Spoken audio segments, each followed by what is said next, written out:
Let's do YouTube next. We're live. We're live on YouTube. Good morning, YouTube. Okay. Let's go live on IG.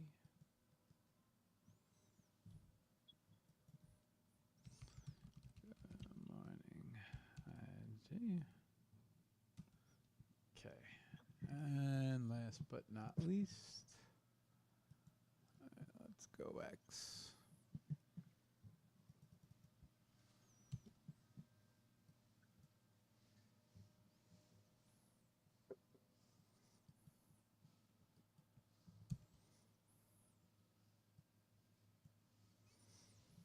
Okay, live on X, top post, starting the show.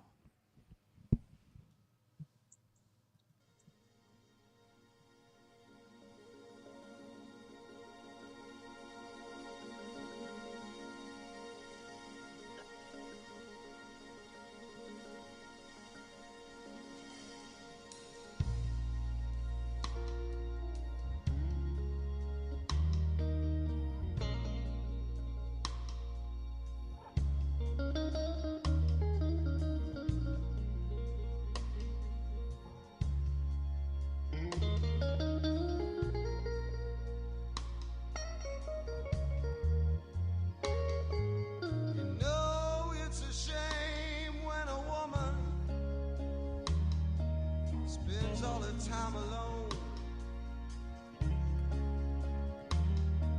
when I am perfectly willing to give her everything she needs. I don't care about her past. I don't care what she's been through. I just wanna feel one night with good love, baby. That's all I wanna do. So baby,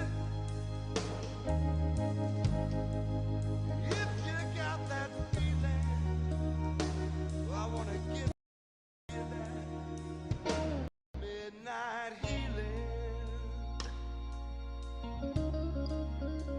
You know what I'm talking about, yeah.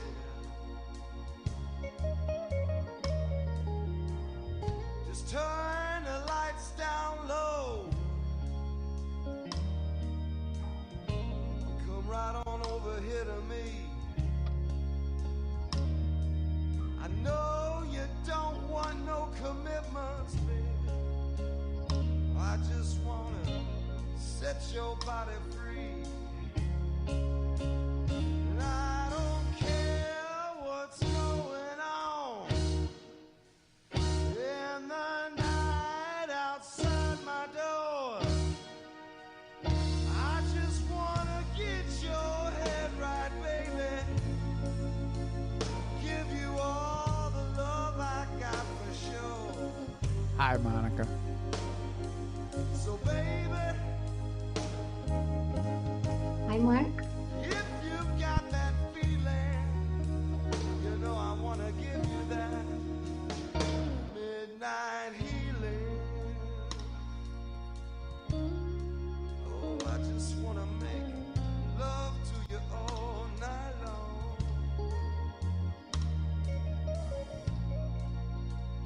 Midnight healing, baby.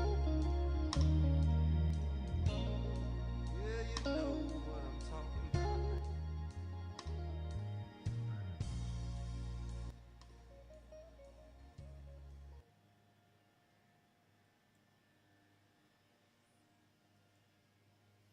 Okay. All right. Hang on, everybody. Let me just get over here. Let me do a quick audio check. Good morning. Good morning to everyone. Good morning. Wait, Maria, wait. Well, yeah, you could say good morning. Hang on, you're not live yet. Let me just check audio, and we will get started. Okay, so Okay. Good morning to everyone. All right, we're good.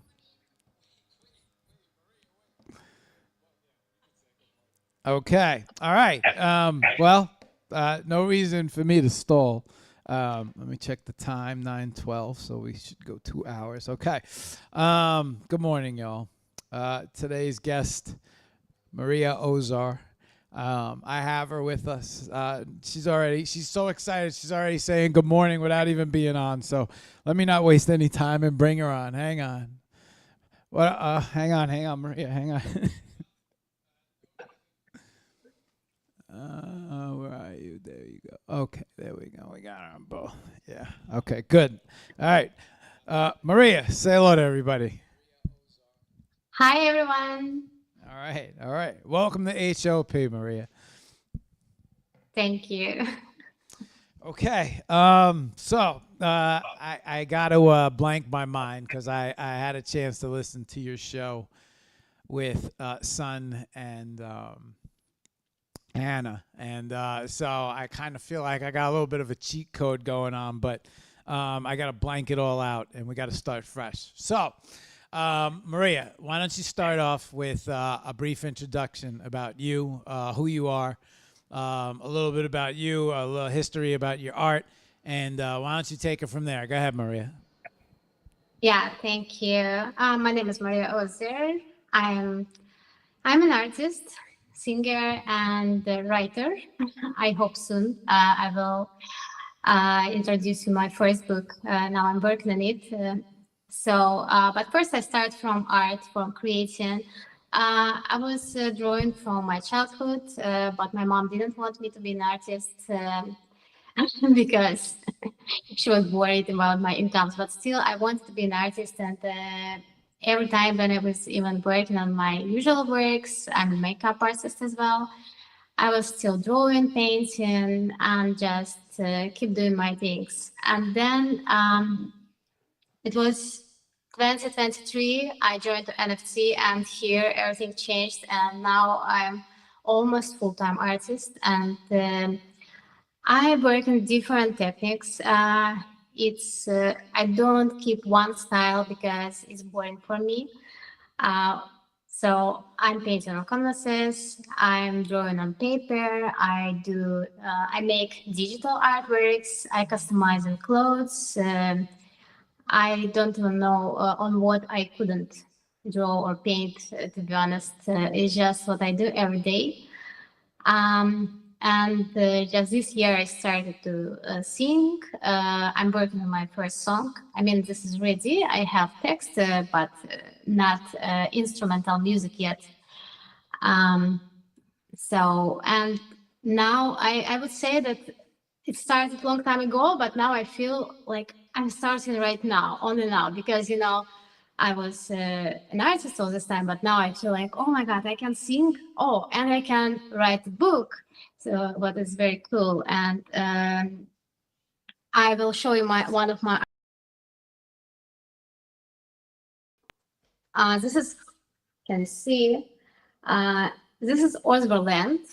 This is my fantasy about some parallel universe, some fairy tale. I've been working on this piece for years. Even it's so tiny, I kept working on something else, but was coming back always to this piece. And finally, it was ready. I minted it, and while in that moment when I was writing the description for this artwork, I realized, wow, it can be a really interesting story. Like everyone who looks at the art piece, he can see his own story, but I want to tell my story. So I am writing a fairy tale right now, what I'm very excited to tell about. What else about me? I'm 36 years old. In 3 weeks, I have my birthday. I'm a Gemini. I have a son. His name is Kostya, and he's also one of those people who inspire me to create. That's why I think my first book is going to be fairy tale, because I want to finish it before he grown up totally, and I want he to read this book and be proud of me. I think this would be very cool. Um, Yes, originally I'm from Russia. Sometime I lived in Finland. Then I came back to Russia. So uh, let's see where my life will bring me to next year. Okay. So Maria, let's go back to the very beginning when you were young, Maria. Art influences, any type of art in the family. How early did you get started with art? And was it always drawing? And were you supported? Well, was it something that your parents supported you by, or they were against it? Yeah. Well, what was the beginning years of early Maria like? It was really pretty early, but I don't remember those times. My mom was telling me how I was like 3 years old and drawing on walls, which she didn't like, of course. We rented that flat and she had to fix it. So after me, she was telling me how I had a very sweet, like summer shoes. They were pink, so girlish, but I had my pen, blue pen, and she was so so sad. Yes, and then I was painting with her lipstick on everywhere if I could find it. So it started in that moment. But what I remember myself, I remember when I was 7 years old, and I tried to draw butterfly. And these wings, they're supposed to be like this shape, but for me, they were always going this shape. I was crying, Mom, I can't draw it. It doesn't work. Look at this ugly butterfly. And she said me, you do it until it works. And she didn't help me. She just guided me what I should do for it works out. And then, yes, my butterflies became much better. So I just kept working. But even when I was like 8, 9 years old, I could already draw something realistic for kids level. Of course, I'm talking about that age, and I just loved it. But about influencers, like early influencers, I think it was my mom because she's a very creative woman. She didn't become an artist or a clothes designer, fashion designer, what she actually wanted to be. But because she has 4 kids and it was pretty complicated, she was always busy with us. I was oldest one. Uh, and I remember in my childhood when she had a little bit less kids, not 4, she was sewing dolls herself, like handmade dolls. She was painting their faces. She was sewing their clothes, and she was sewing clothes for me. She was also singing always. She has a very beautiful voice, and she was a very creative woman. But I can't say that only her as well, because my father, even he's a businessman, still. I remember he was playing guitar, when I was young, and he was writing his own songs, his poetry. So I would say that I'm from actually a very creative family, but um, they didn't become artists. As I said in the beginning, my mom didn't want me to be an artist. She wanted me to be like if I'm working in some office, wearing my office suit, like that cool people. Yeah, but I tried that, but it didn't work. Marie, okay. So question before we go too far ahead. It sounds like you got a lot of art influence from your family. It sounds like the musical side came from your father, and perhaps the artistic side came from your mother. Well, with the drawing, and it's a little bit of everything. So as you grew up, school, did you any art classes or music classes? I should ask if they have any music classes as well. But was there any type of art as far as did you go to school for any particular type of art, or just normal school with like art class, or anything like that? No, I wanted to go to art school, but my mom didn't want me to go. She didn't let me.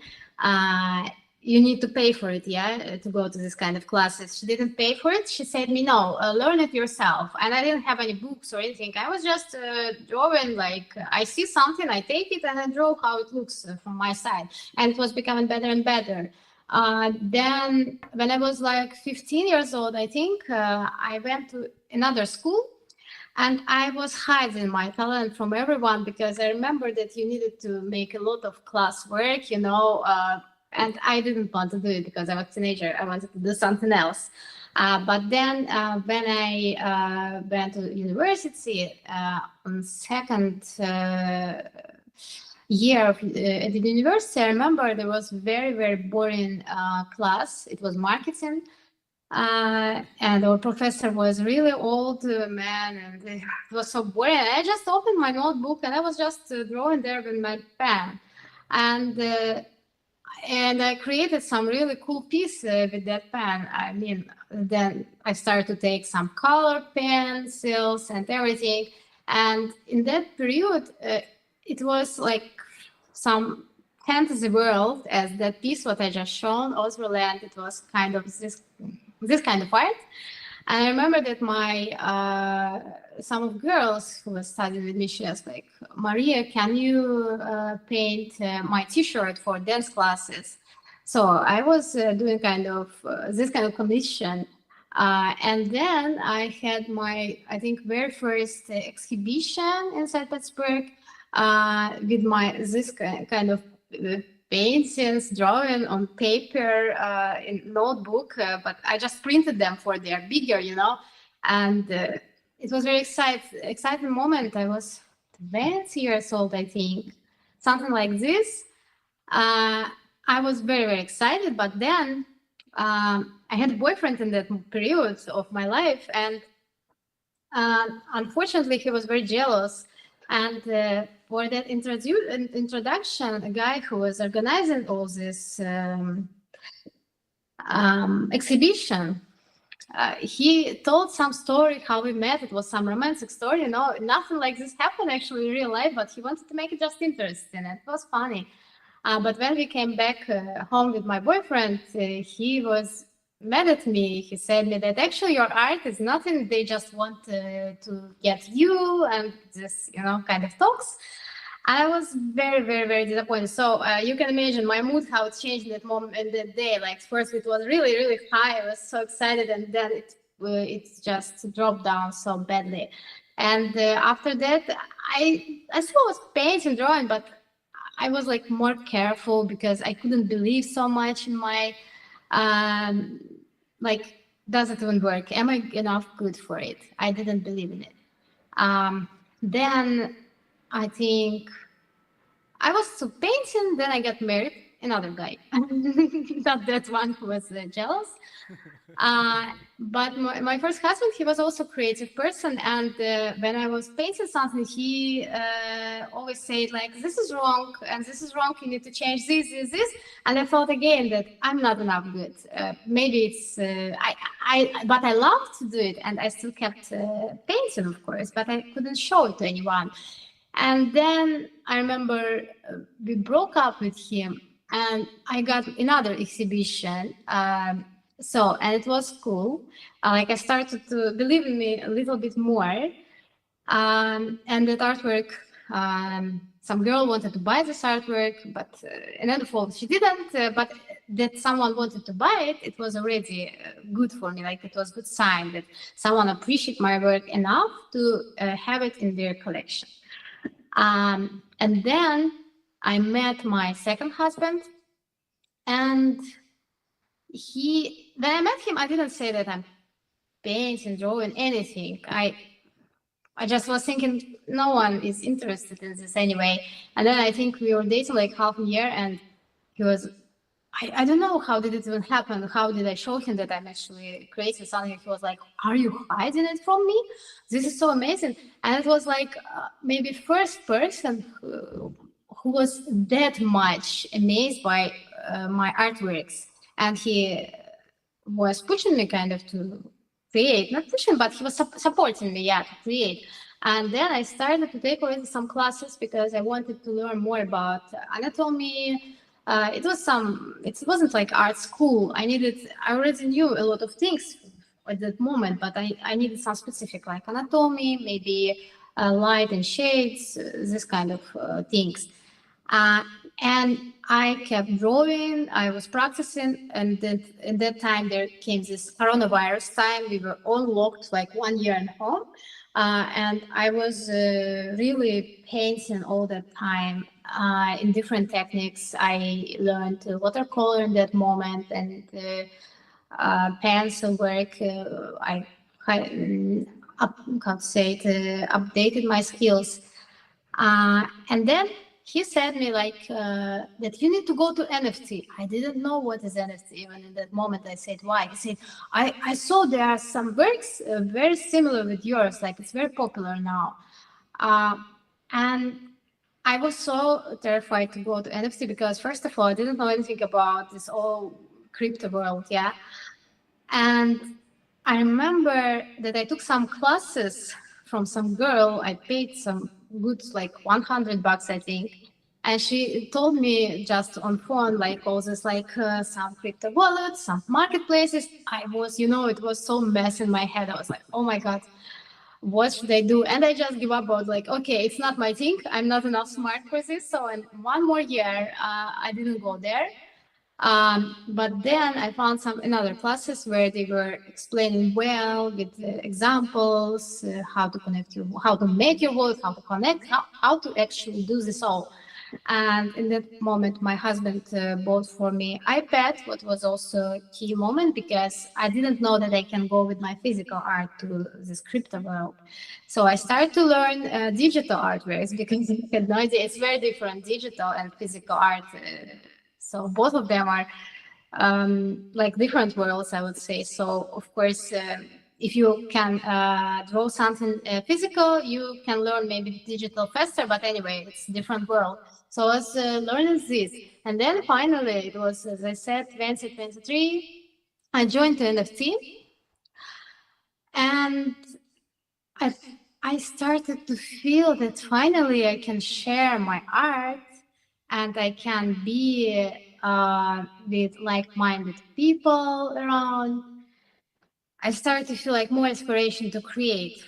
First, maybe I don't know how many, maybe 4 months, I didn't get any sales. I didn't have any sales. But it's very normal for a newbie in NFT world, so what I learned later. But I would say just for everyone who's just joining to NFT, maybe no need to wait sales next day. I started to open my skills, like joining exhibitions, some open calls, and I started to paint more. First, I went more to digital art, but then I realized that actually physical art can work as well. So, and now I try to go more with the physical art. And I'm pretty excited. So it's a short version of how I came here. Okay. So you you have a lot of experience when it comes to exhibitions. Earlier, before NFTs, I wanted to kind of go back to that time period when you had said that you had taken drawings and blew them up for an exhibition, and that was you mentioned that, I believe that was your first exhibition, yeah? Yeah, it was my first exhibition. Yeah. And so I want to focus on that a little bit more. So they were drawings that you were doing in class or in general, and then these drawings you blew up to hang on a wall. You want to talk a little bit about that exhibition? I'll try to explain. Yeah, I had notebook. I mean, this paper notebook. Yeah, of course. And I was just drawing on those papers, like they were, how to say it even. Oh my God, like class paper, how to say it. And they were pretty colorful as that piece what I shown. And then for exhibition, I printed them on bigger piece of paper, just for their bigger, because they were like exactly this size, you know, very tiny. How big did you blow them up? Like this, not so huge. This Okay, around. okay. So like 17 by 19 size type. I would say just a little maybe bigger than this size. Okay, okay, like 13, 17. Okay, okay, okay, okay. So you blew it. I just out of curiosity, was there any sales? No, there weren't any sales. It was gallery of some young artists. They all were around my age. They have had some interest in theme. I actually really wanted to get into the theme very much, but as I told you before, unfortunately couldn't because of some reasons. Okay. So well, it sounds like your ex at the time was the difficult reasons. Yeah. Well, we believe it or not, Maria, we all go through it once in our lifetime, you know, and we have that experience of it's you know, outside guilt. I call it the Italian guilt. When you have an Italian mother, she loves to you know, they give you the guilt. So you know, guilt is a funny thing. It can make you pull back when it comes to being creative, especially when it comes to sharing who you are, you know, and letting out the true you. The exhibition, I almost feel like that's kind of like what, I mean, I know you were drawing and doing different things. I'm also curious about the T-shirts you were designing. How are you painting on the T-shirts? With acrylic paint for special for fabric. Yeah. Okay, so you were acrylic painting by brush on the actual T-shirts? Yes, I was doing exactly this hard work. You know, nowadays I sometimes I paint on my clothes, and now I use permanent markers. They are much more useful, and it's faster and it's easier, and it's not so much expensive actually. But in that time, it was like 15 years ago around. It was there wasn't so many options. Have you ever tried airbrushing? No, never. I always look at this and I'm like, oh my God. Oh, actually, no, I tried once. But it wasn't anything so much creative. I just had my old shoes, and I wanted to, they were leopard print, and I wanted to bring something new, so I just sprayed them with golden paint. That was fine. So I used to airbrush clothing. I used to paint clothing too. Airbrushing, you should give it a good look. I think you would enjoy it, especially if at that time you enjoyed doing clothing work. But that's for another time. Okay, where do I want to go from here? This second, you said this. I'm going to say the first exhibition is probably where you got the bug at, maybe. But it seemed like it stuck, even though you couldn't fully spread your wings.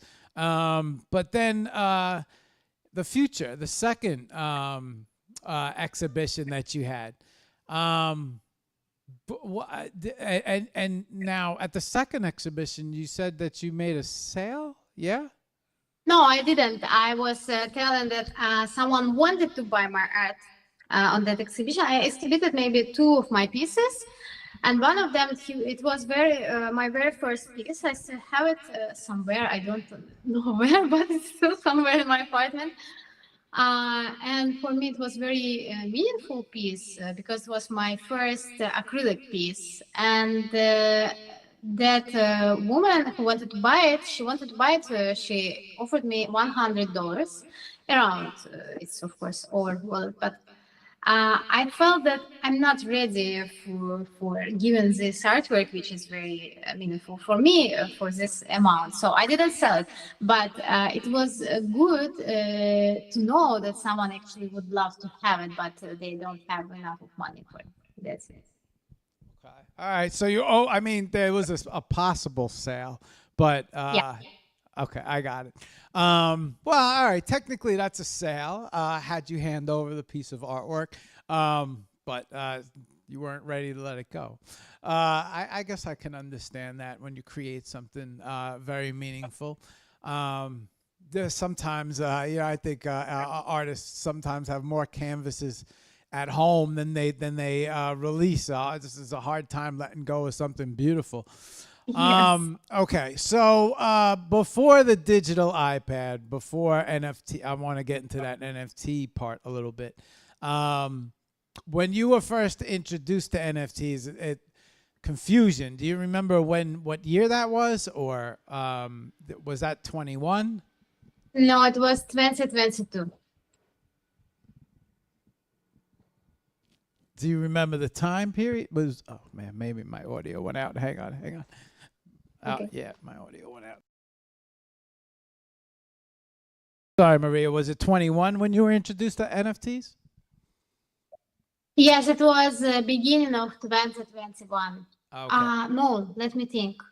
No, it was end of 2021. Yeah.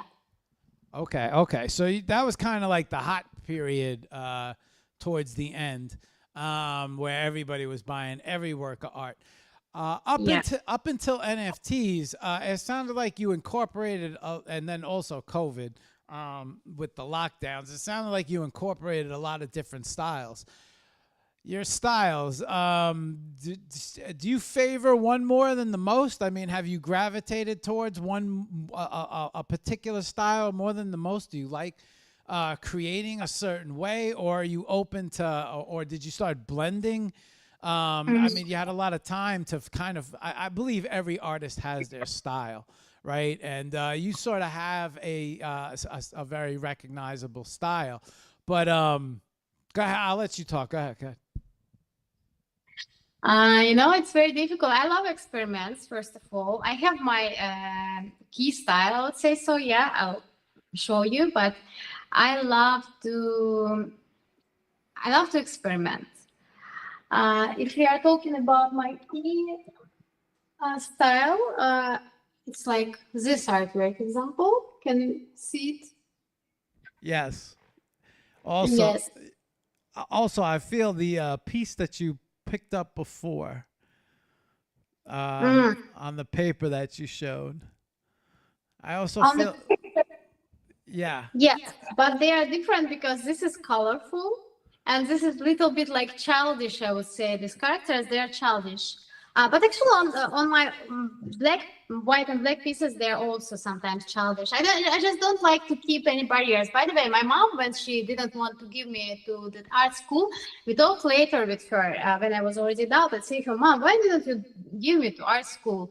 And she said, like, yes, I was opposite. I didn't want you to be an artist, but also I didn't want they spoil your vision, because if you need to draw something all over again and again, like in some art schools, it can spoil your vision. She said so, and that's why maybe it really gave something. I'm open for everything. Okay. Maria, what do you favor one more than another? Because it seems like you there's I see a canvas. So I assume that obviously you have canvas experience at this point with the painting. And then, but also you have the ability to draw too, which is flat paper, which both styles are very different when it comes to creating. I mean, I'm going to say, I would tend to think that you would favor probably drawing more than painting, but do you favor a style? Do you favor a way to create?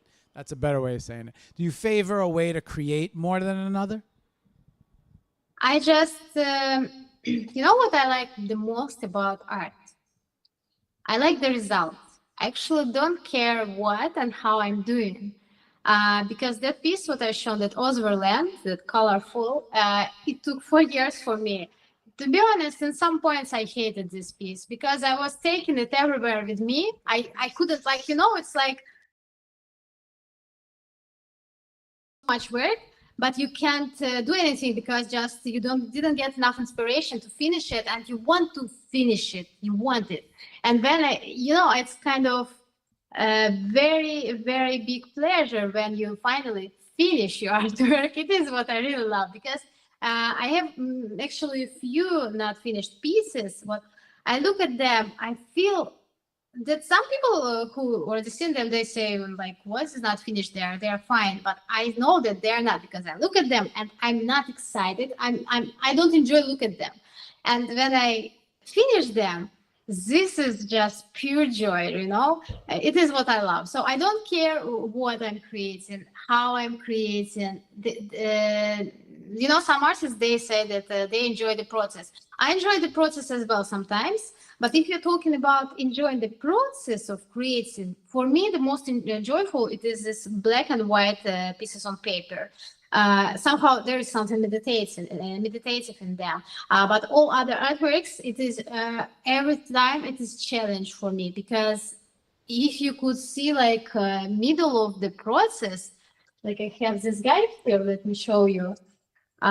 I think now he is pretty handsome, but I remember when I just put my first layer, I looked at him and I didn't know how can I make him look good. And, it was like challenge for me. And same time, I love challenges, but it's annoying. And with this kind of pieces, I want to finish them as soon as possible. I just want to, I can't sleep. In that moment when I'm creating this kind of pieces, I can tell you I'm not enjoying anything because I don't go to shower even. I don't eat, I don't drink. I'm not a human being in that moment. I'm just sitting and creating there. I can say that I'm enjoying it. But when it's ready, when I can watch it, when it's staying in my, I don't know, living room, this is the moment of, justice for myself, let's say so. So, I heard some interesting sentence that talent, it is a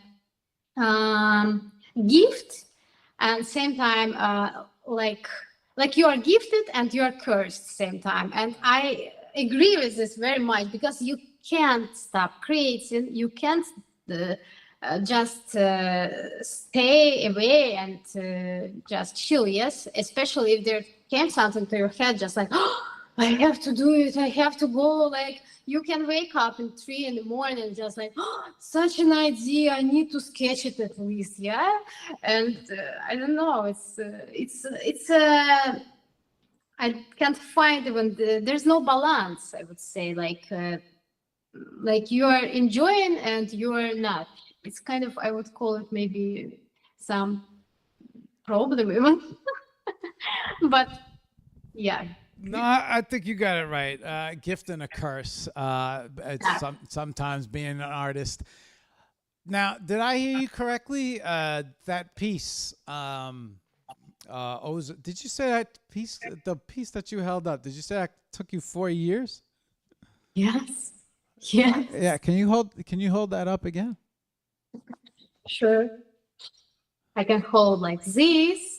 I can hold like this. If you like more, or like this, or maybe like this. You see, so this is the style that I recognize the most. It's a very particular. Now I understand why you don't have many of these, because of the time that it takes to create these. Does it always take the same amount of time? No, I shouldn't say it like that. What's the average time that it takes, or how long can a piece? I mean, obviously 4 years on a piece like this, but some of your other pieces, have they taken that long, or what's the average time you would take on a work of art? I know there is no average time. I'm sure if I had again my boring marketing lessons with the professor, maybe I would create this piece even in 1 month if he had every day those classes. The thing that for this kind of pieces, I need to be in some special condition, I would say, like I need to be kind of in meditative mood, you know, because that guy, he was talking really like he could put you to trance easily, you know. You were just like, oh my God, it's so boring. I will better escape to my own world.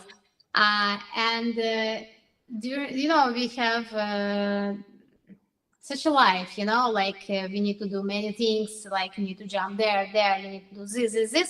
And for this kind of art, I really need to focus totally on this artwork and just turn off all notifications in my brain, like, you know, this sudden like, oh, I need to do also this tomorrow, or I forgot to do this yesterday. Like you need to be totally focused on this. And I think for this kind of pieces, if I live in some place where I don't need to care about anything, it would take less time. I would make it faster. But also, you know, I just wanted this pieces unusual. I wanted to make it like little crazy world. As I said, I didn't really think about the book in that moment.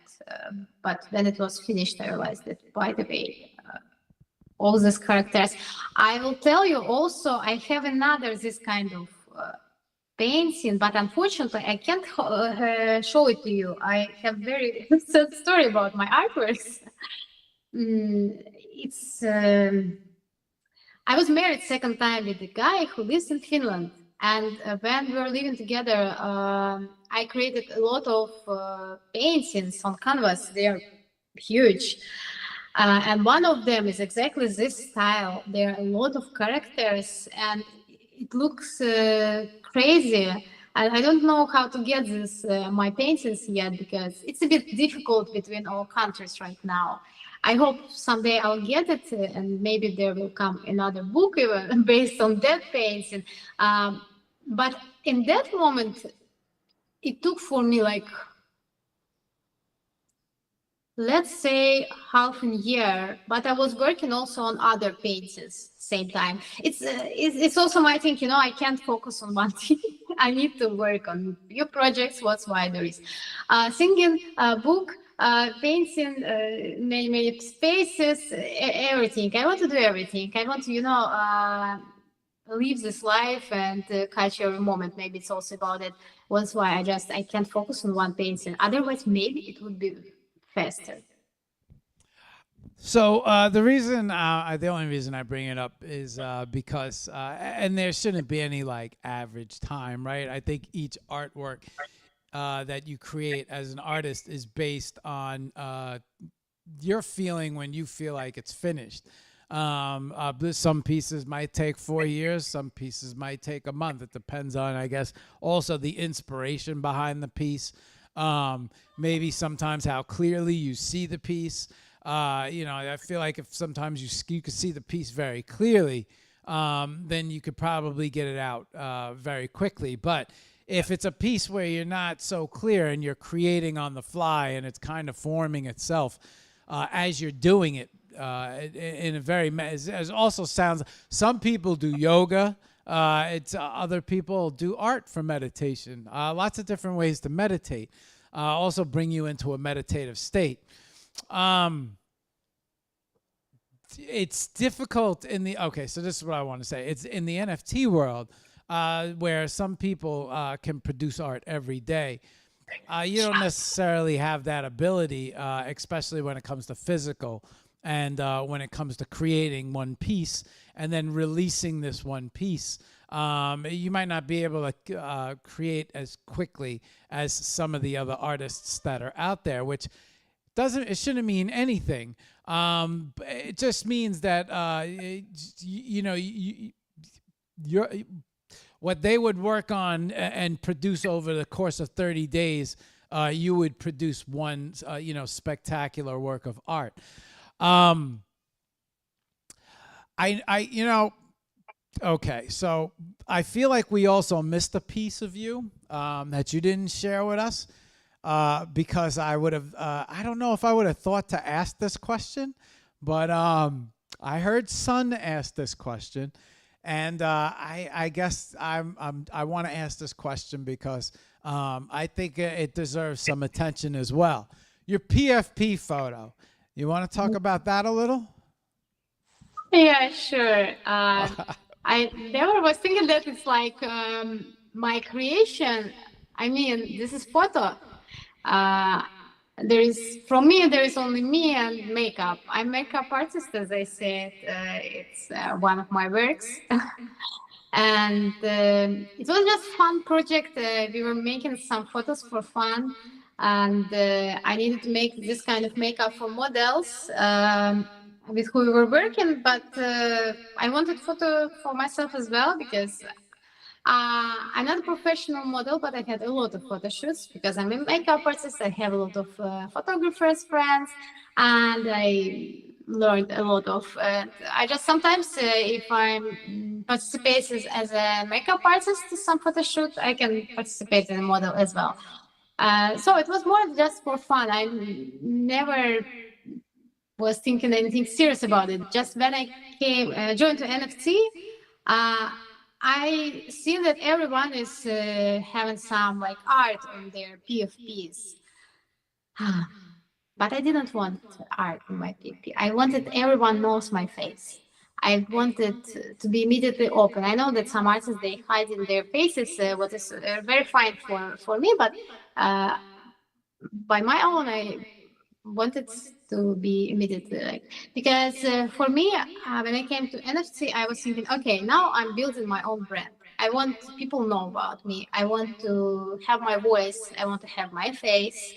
But same time I wanted something unusual. I had like two options for this because I sometimes I created crazy makeup as well, but um, rest of they were too sad because they were like some tears on my face or something like that, like painted tears. I was thinking, okay, this is the most positive, let's say. But now when I look at this PFP, I see that I'm so serious there. And some people will say on spaces like, Marie is so serious. And I'm like, oh my God, I'm not, but okay. And I'm not going to change it. Yes. Well, it's a good choice of PFP, and working in the photography industry and dealing with makeup artists, hair artists, MUA hair all the time, do some pretty good makeup, some pretty creative stuff. With the purple line across the eyes, and I'm gonna say that it was an excellent choice for a PFP because I think a lot of people might mistake it for AI or something, right? And like, if I'm looking at it, I'm like, wait a second, this is a photo. Is this a photo of her? And before I could get to that question, Son beat me to that question. So, but I thought it was a very, I think it's very important to bring this up because it's a photo of you, and it's not only a photo of you, but also has your art influence when it comes to makeup. I am surprised that you didn't get into like airbrushing makeup. I'm just surprised that I feel like it's like this missing piece to everything with you.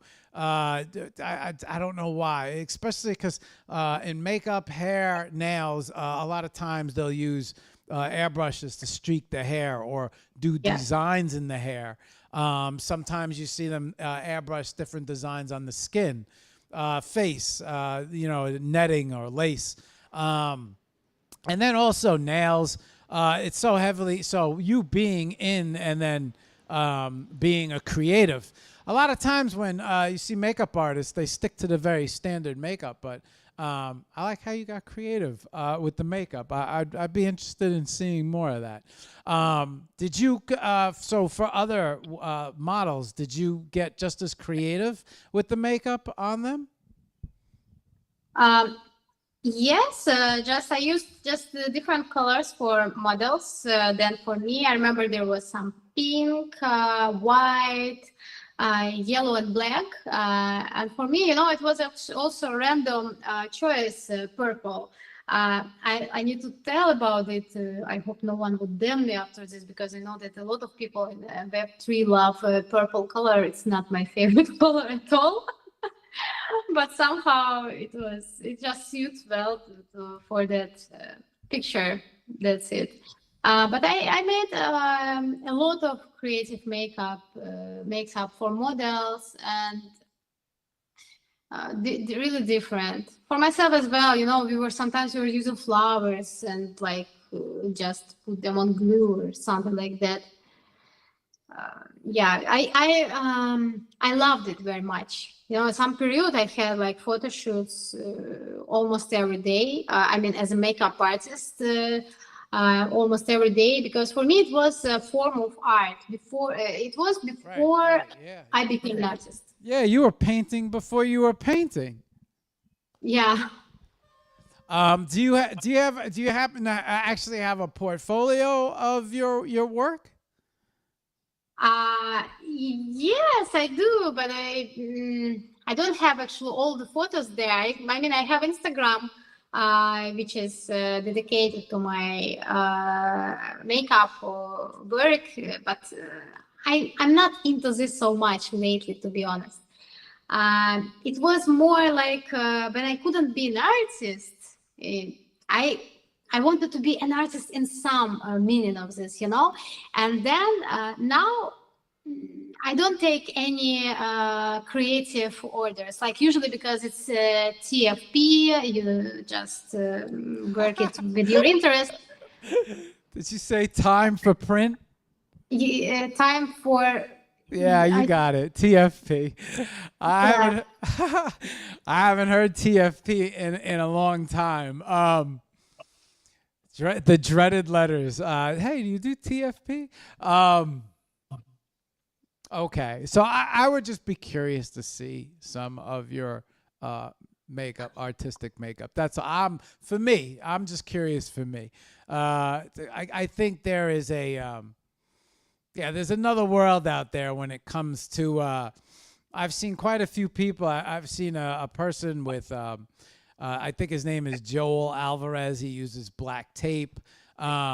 We also had artists from Russia as well who painted bodies, and so I don't know. I just kind of find being very artistic on humans. I think that's very interesting. So I'm curious for myself. So that's the only reason I'm bringing it up. I know it's not you anymore, but I do see a lot of very interesting art that takes place on bodies.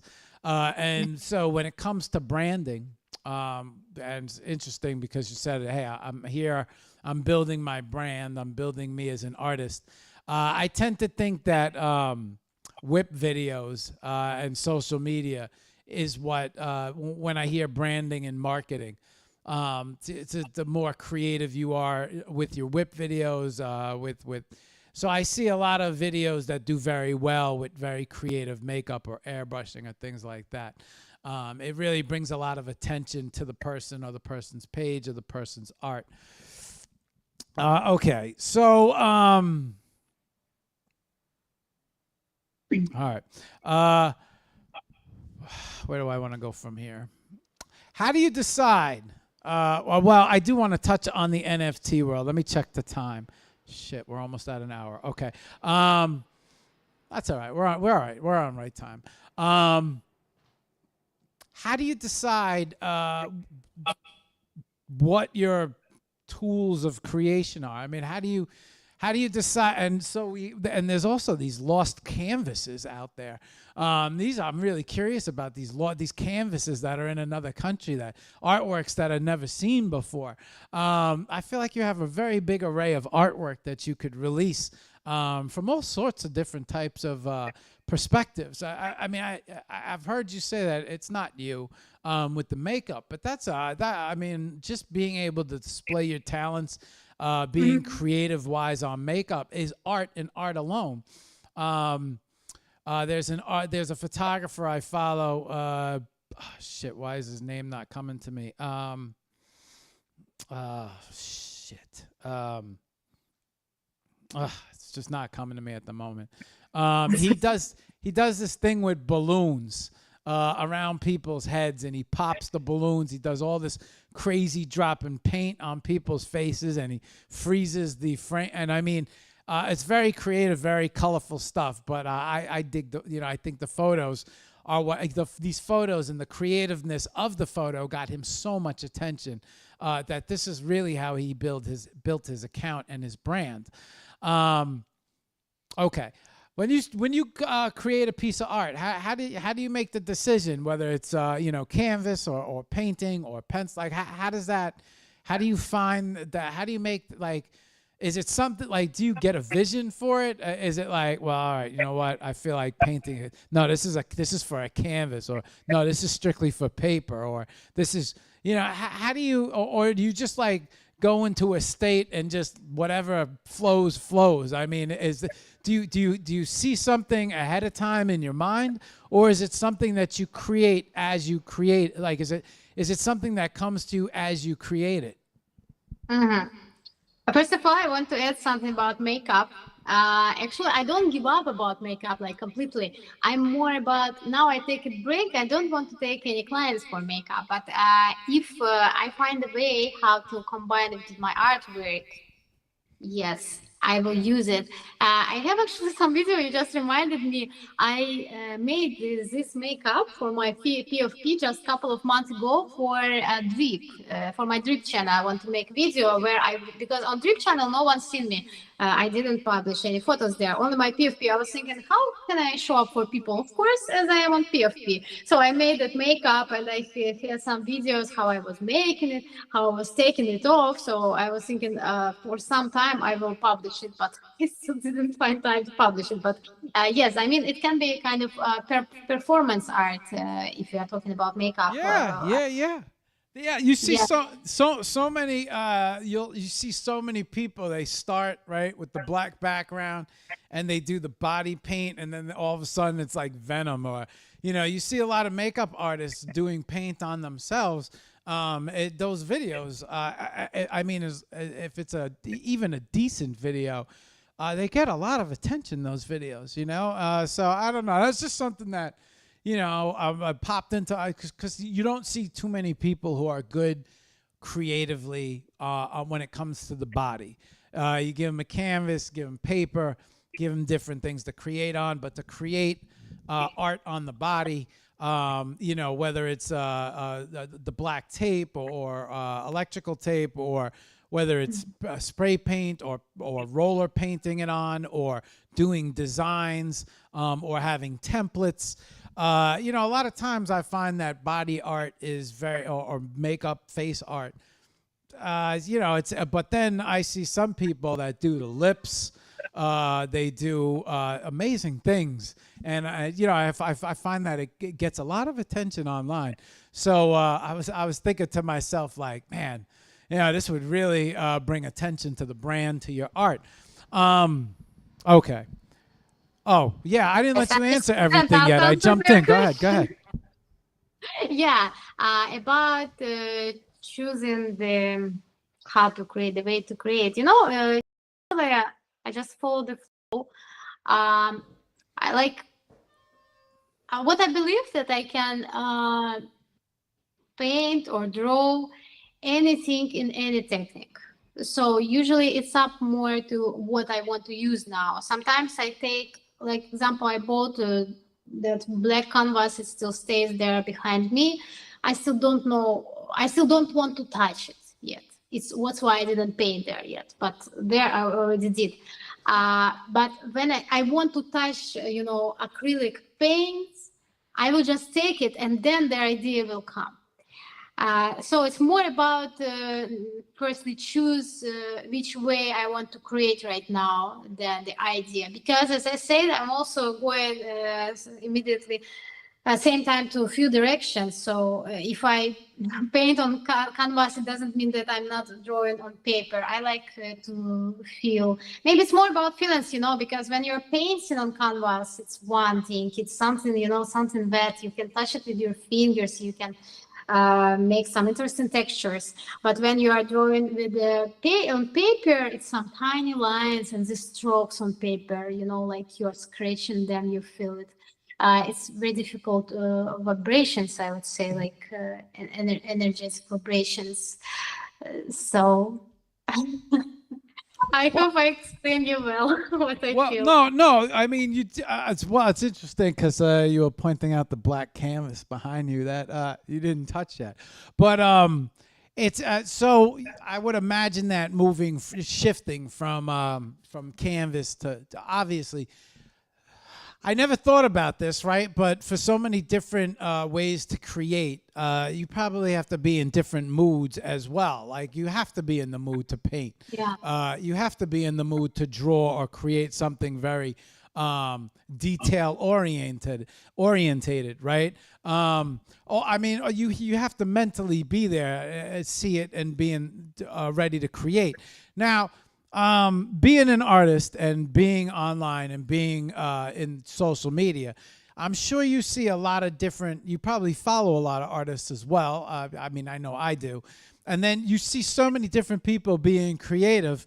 Do you ever see somebody do anything and then you're like, you know what, maybe I'll incorporate that and try that a little bit, or maybe I'll mess around with that style and incorporate that. I mean, do you ever see anything that anybody does that inspires you to create?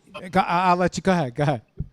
Yeah, I do have, and I want. Oh my God, I don't have it right now here. I hide it for myself because I took a break now from painting and drawing because I feel like I have some OCD or something like that, and I need to focus on my book. That's why I hide everything from me, because if something is close to me, I will paint, I will draw. I can't just sit, and I need to do something. But when you ask me about what inspires me, I love texture past. I love artworks with texture past. It's so inspiring. When they are doing it, it looks so meditative. But I know that it is not, because I already tried before. It is not that easy technique how they show us in Pinterest, Instagram, anywhere. Because on these videos, you just look at this like, oh my God, I will just do this like, and then it will flow. Just I will make a masterpiece immediately. I know that it doesn't work, so I already tried. So I bought for me another texture past. And now I just keep myself hold a little bit back to not start, because I know that I need a lot of power, because I know that it's not easy. But I am so inspired by those artworks because it's so like it speaks. You can touch it really. I adore textures. It's one of the reasons why I love physical art more than digital. Really. And also, yes, I love sculptures. And again, when you see these videos, how they create it like boom, boom, boom, and there are like toys and feet and everything, and so easily like, oh, I can do it too. But I know that it's not so easy. But when I see this, how they're creating, I'm thinking like, this is something really so big, so meaningful. If someday I can find more time for like expanding my artistic directions, I would choose sculpture, I think, because this is really interesting. Yeah. I'm a big fan of sculpture too. I've had these ideas for a long time. I wanted to sculpt all these different question marks, and I wanted to do one out of coral. I have a lot of coral pieces. I wanted to do one out of like rusty tools.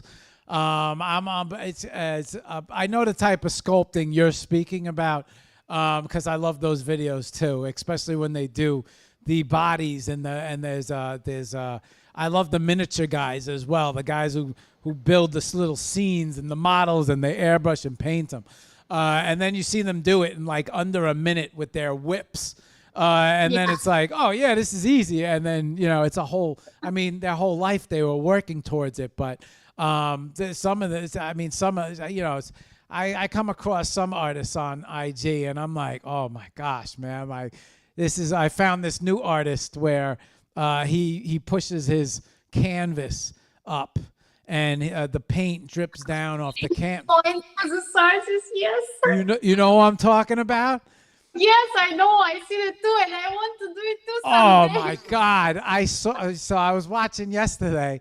I was flicking, and so he picks I forget his name, but I seen him once or twice before, but yesterday I followed him, He picks the like it's a black canvas most of the time, but then I guess certain parts of it, like the eyes, or if they're holding a glowing ball, or the earth, and all these things. I'm like, oh man, that's incredible.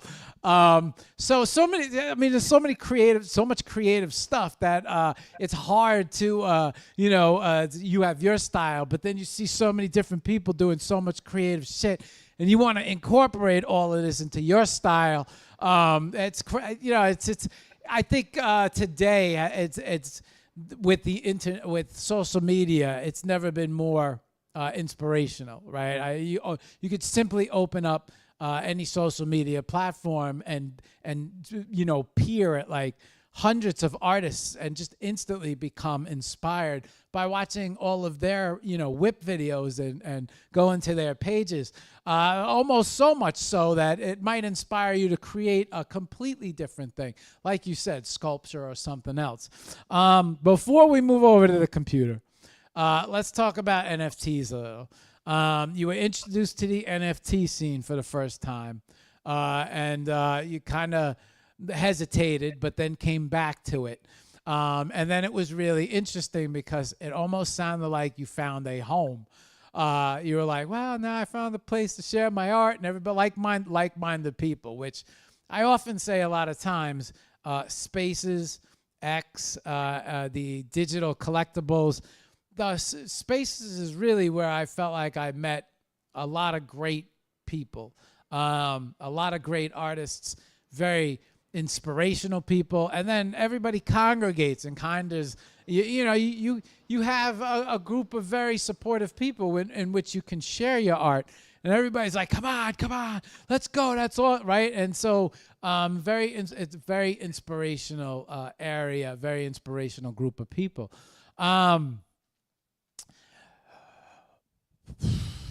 Being a physical person and then switching over, it sounds like the differences or the downtime maybe, or how long before you created your first digital work of art where you said, because for you it sounds like you have to create a work of art, but it has to be done inside of you. You have to sit back and say, and that can take anywhere from anywhere from a short period of time to almost 4 years. When it comes to creating digital, a new format for you, how long before you felt like you had your first digital piece that was, you know what, I'm happy with this, or I could see creating with this, and was there downtime in between this? Because, and then also, did you, why not pictures of, or I should ask you, have you taken photos and then possibly listed the physicals as digital collectibles that might come along with the physical piece itself, rather than just it being digital and NFT digital? Obviously, lots of options, lots of different ways to do things. You see, Wednesday we did a art release with Donna Acid of 100 digital pieces. However, within these 100 digital pieces, there's a lot of physicals. They gave away a lot of physicals of the art. They gave away cards. You see a lot of people get involved in the physicals with the digital collectibles and NFTs. How did you determine what direction to go? Because I'm sure you might have saw everybody doing everything, but what direction did you decide to go when it came to NFTs in terms of releasing your art and creating art? When I joined to NFT, I created digital art first, and my first digital piece took from me 11 months. Wait, how long did you say? 11 months? 11 months, yes. And it's not because it is some outstanding piece. It's beautiful, but it's only because I was same time learning how to use this all digital tools.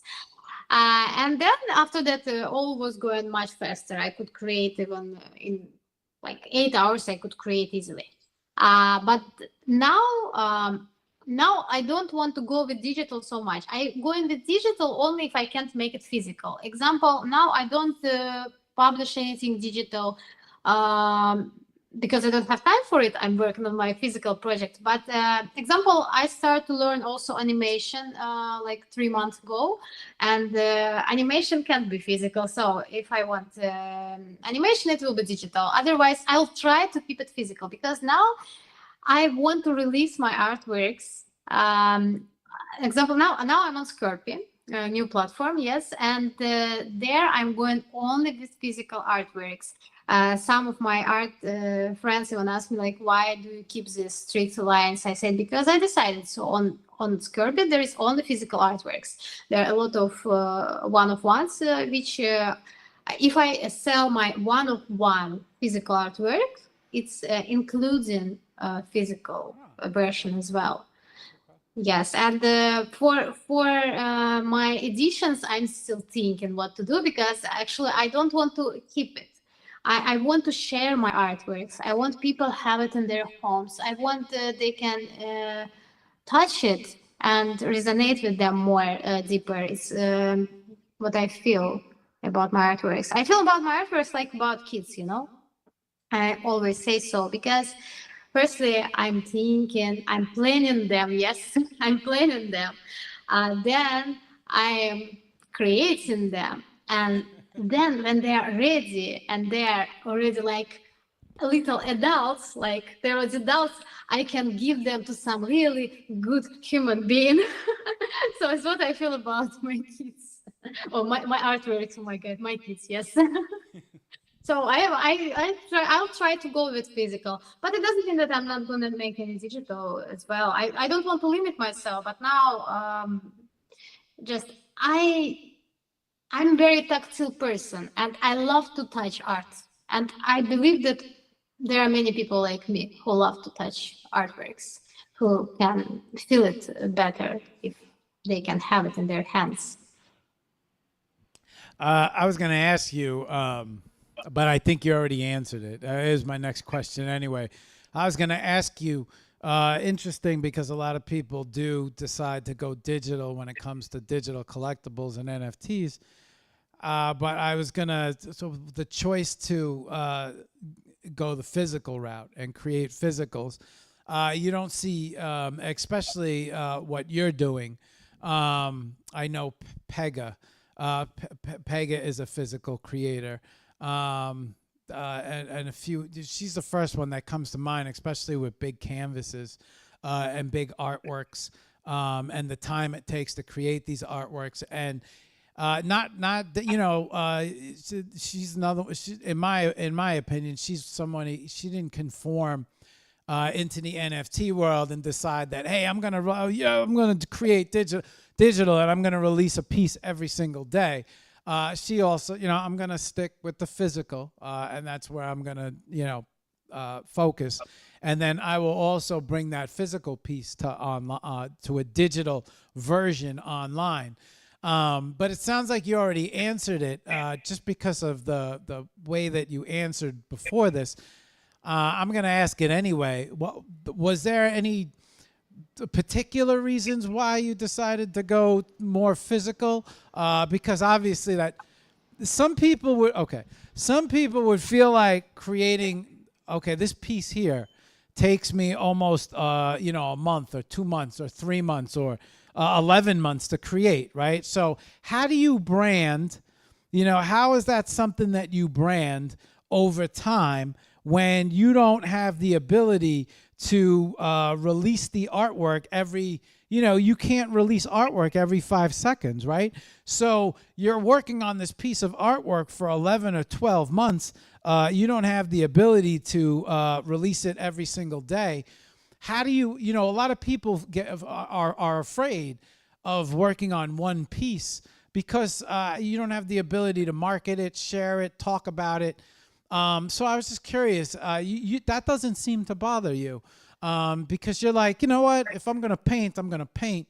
And if it takes me a month or 2 months or 4 years, or if I'm going to draw, then I'll release it when I feel like I'm going to release it. But you don't seem to allow that to bother the building of your brand. I was just kind of curious about your thoughts behind that because you know I'm deciding to go physical, and I like that, right? The reason why I'm asking you this is because I like when I hear people decide to go with the physicals because I feel like the digital collectibles and NFT world is a tool or a part of an overall world, right? It's not the end all be all. It's another area that you could add to expand your brand, expand your art, and sell some art and reach some people, maybe reach some exhibitions. But I don't think it's the end of it. You know, you have galleries in real life. You have a lot of things taking place in real life that aren't taking place. So I was just kind of curious about your thoughts behind that. That's, go ahead. Go ahead. Okay, look, not each of my piece takes from me 11 months or my artworks, which are masterpieces, you know, and they take really long time. They can take 4 years, half a year, maybe 1 month, but I'm working on them hard. And I'm selling them only as one of one because I want someone who resonates with them can put it on their wall and really enjoy this. And I have other pieces, which of course I put my soul there as well, but I spent less effort for them. And like not my key pieces, you know, I wouldn't describe them like, oh, it's my style. Like I was going on Skirby lately with my, it's not even collection. I just went with my open edition. There was Zebra Man in suit, and people loved it so much. And there were really many people collected this artwork. And I was thinking, what if I make a zebra, lady zebra for my Zebra Man? It was more like for fun, you know. I enjoy create this, but for me, it's not like very serious artwork. It's just for fun. Like, let's create some universe, some simple, like, oh, here's Zebra Man, a zebra lady, there's zebra car already, zebra house. My zebras now working on their baby already, you know, like little zebra universe. And many people already associate me with these zebras, and they're like, oh, Maria Ozer, like zebra lady kind of. I don't mind. I'm really fine because they are also my creations, but I maybe don't take them same serious like my OzverLand artwork. But I love them same much. But same time, they don't take from me a lot. Like Zebra Man took from me a couple of days, and I didn't sit there and just was drawing. No, I mean totally like with all my other things. It took from me a couple of days. Lady Zebra maybe 3 days, and same time I was working on other projects as well. So I think that we can survive if we are working on some masterpiece which takes from you years. If we can multitask and just take some other projects. If you have OCD, you're fine, I think. Well, it sounds like you actually adapted a little bit. Different artworks for different mediums, right? The digital collectibles a little bit smaller when it comes to a little bit quicker. You've adjusted nicely when it comes to releasing works, when it comes to the NFT digital platforms. And then, of course, it sounds like you have your masterpieces on the other end, your one-on-ones.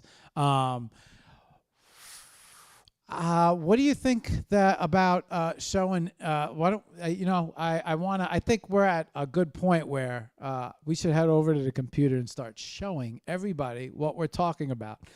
Even though you've been holding up these things throughout the entire conversation, your masterpieces, and then we need to talk about OzverLand because I feel like is OzverLand your Is that your does that have anything to do with the children's fairy tale? It is that piece, yeah.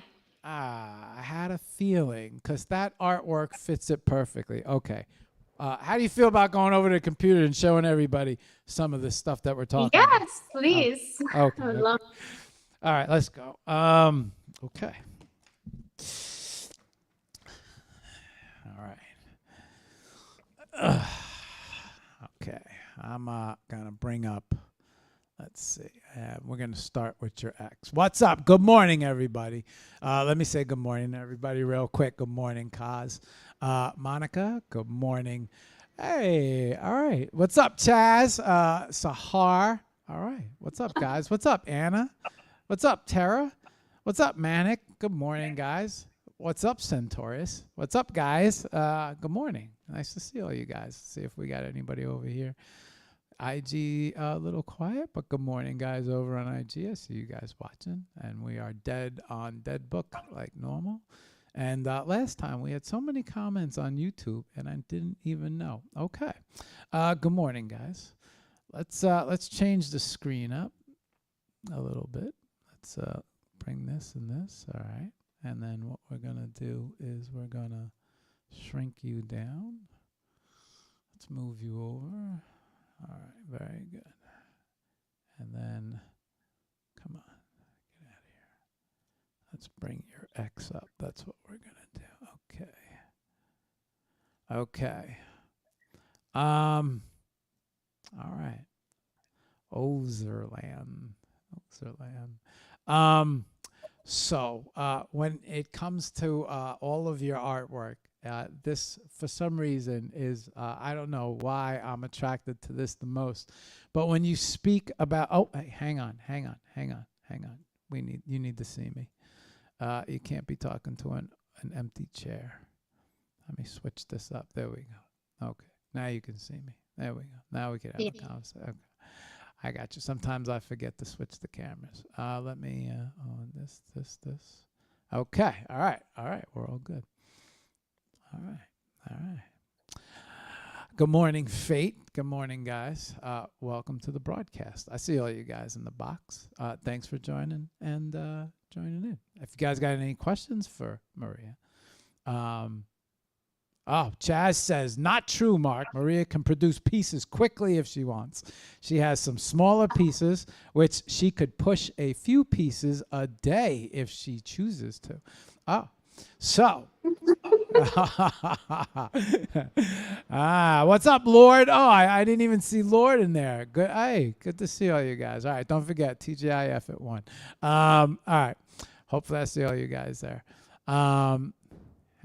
All right, let's see. Hey, Sahar. I want to make sure I said hello to everybody.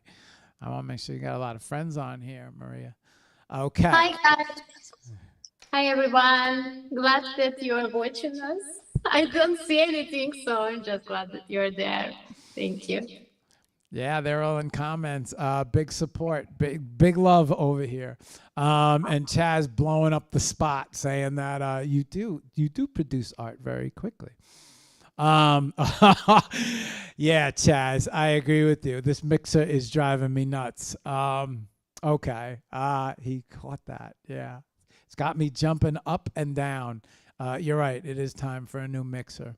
Okay. Yeah, if you guys see me like jumping up and down, it's because for some reason my mixer just decides to cut out and I can't hear you no more. Okay, where do we start? Let's take them through. OzverLand. Where we should we start the link tree? You know where I think let's go over to your IG. How about we go over there? I bet your IG has a nice array of art that we can talk about. There we go. And then also, Maria, I want to see your makeup. Oh my God. Yeah, you got to show me your.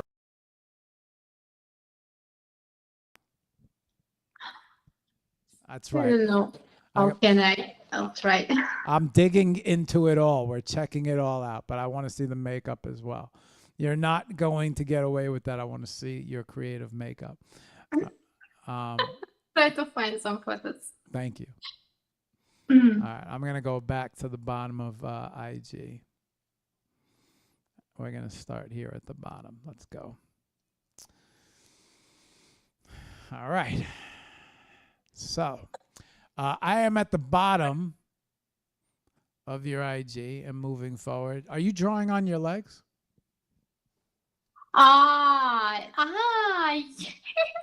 I was just bored. Yes, sometimes I can even do this. Ah, St. Petersburg. You must have been very cold and inside. Yeah, very. Oh, look here. Is this oh, this is you painting on the clothing that you talked about. Yes, and you need to know that I'm actually not so active on Instagram, unfortunately. I try my best, but sometimes I'm so busy with X that I don't have time. So there is not even half of everything. Oh, look at the pant. Oh, look at the whips. Oh, you got some pretty good whips going. This whip is good. Yeah, we're going to show everybody everything today. We're going through your entire life. I hope you're ready. I am. All right, good, good. I need to know it all. Okay, I thought I already was there, but okay. Yeah, we need to dig it all up. And Chaz also wants to know when you're going to sing. What am I going to sing? That's right. Chaz said, when are you going to sing? I can sing any moment. She's ready to sing whenever everyone's ready. Now, we'll have you sing out. We'll have you close out when you sing. You want to Okay. close out the show? Are you ready for that? For singing? Yes. No, not right now. At the end of the show. Yes,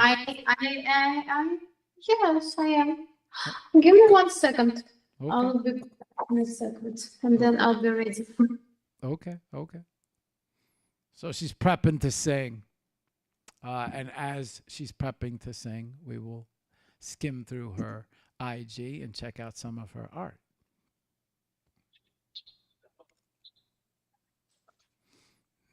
Time for a new mixer. You ain't kidding. Let's see.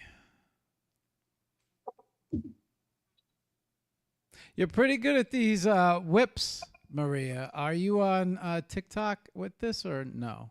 No, we don't have TikTok, unfortunately. Oh, really? Oh, Yeah. okay.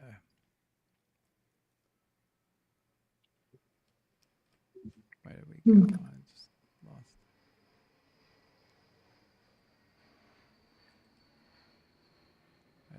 Oh, was it further? I missed further. Oh, okay. I missed further.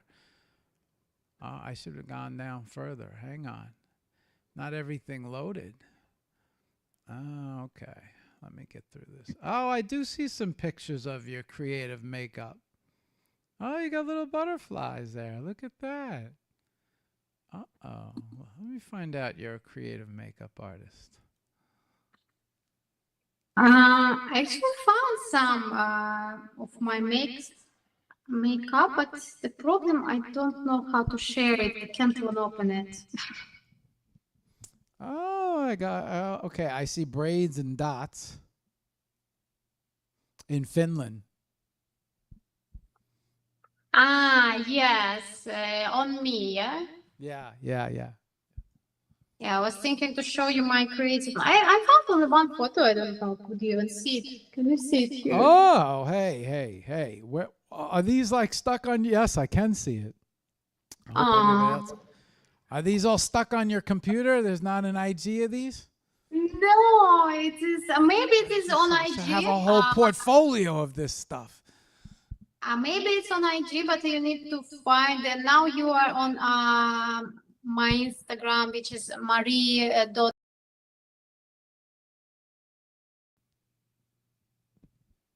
I am. Well, I'm on your IG. That's linked to the link tree.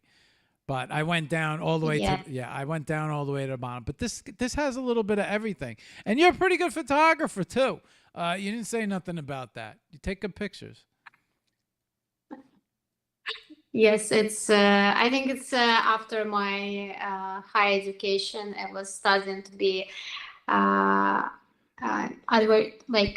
advertising manager, and we were learning everything little bit. Like drawing on Photoshop little bit, and the photography, everything.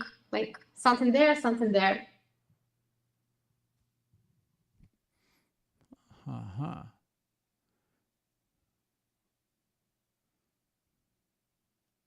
All right, I have some of your digital work up now. I'm getting to know your art. That's all. And you definitely have a lot of experience in the photo world. That I can see.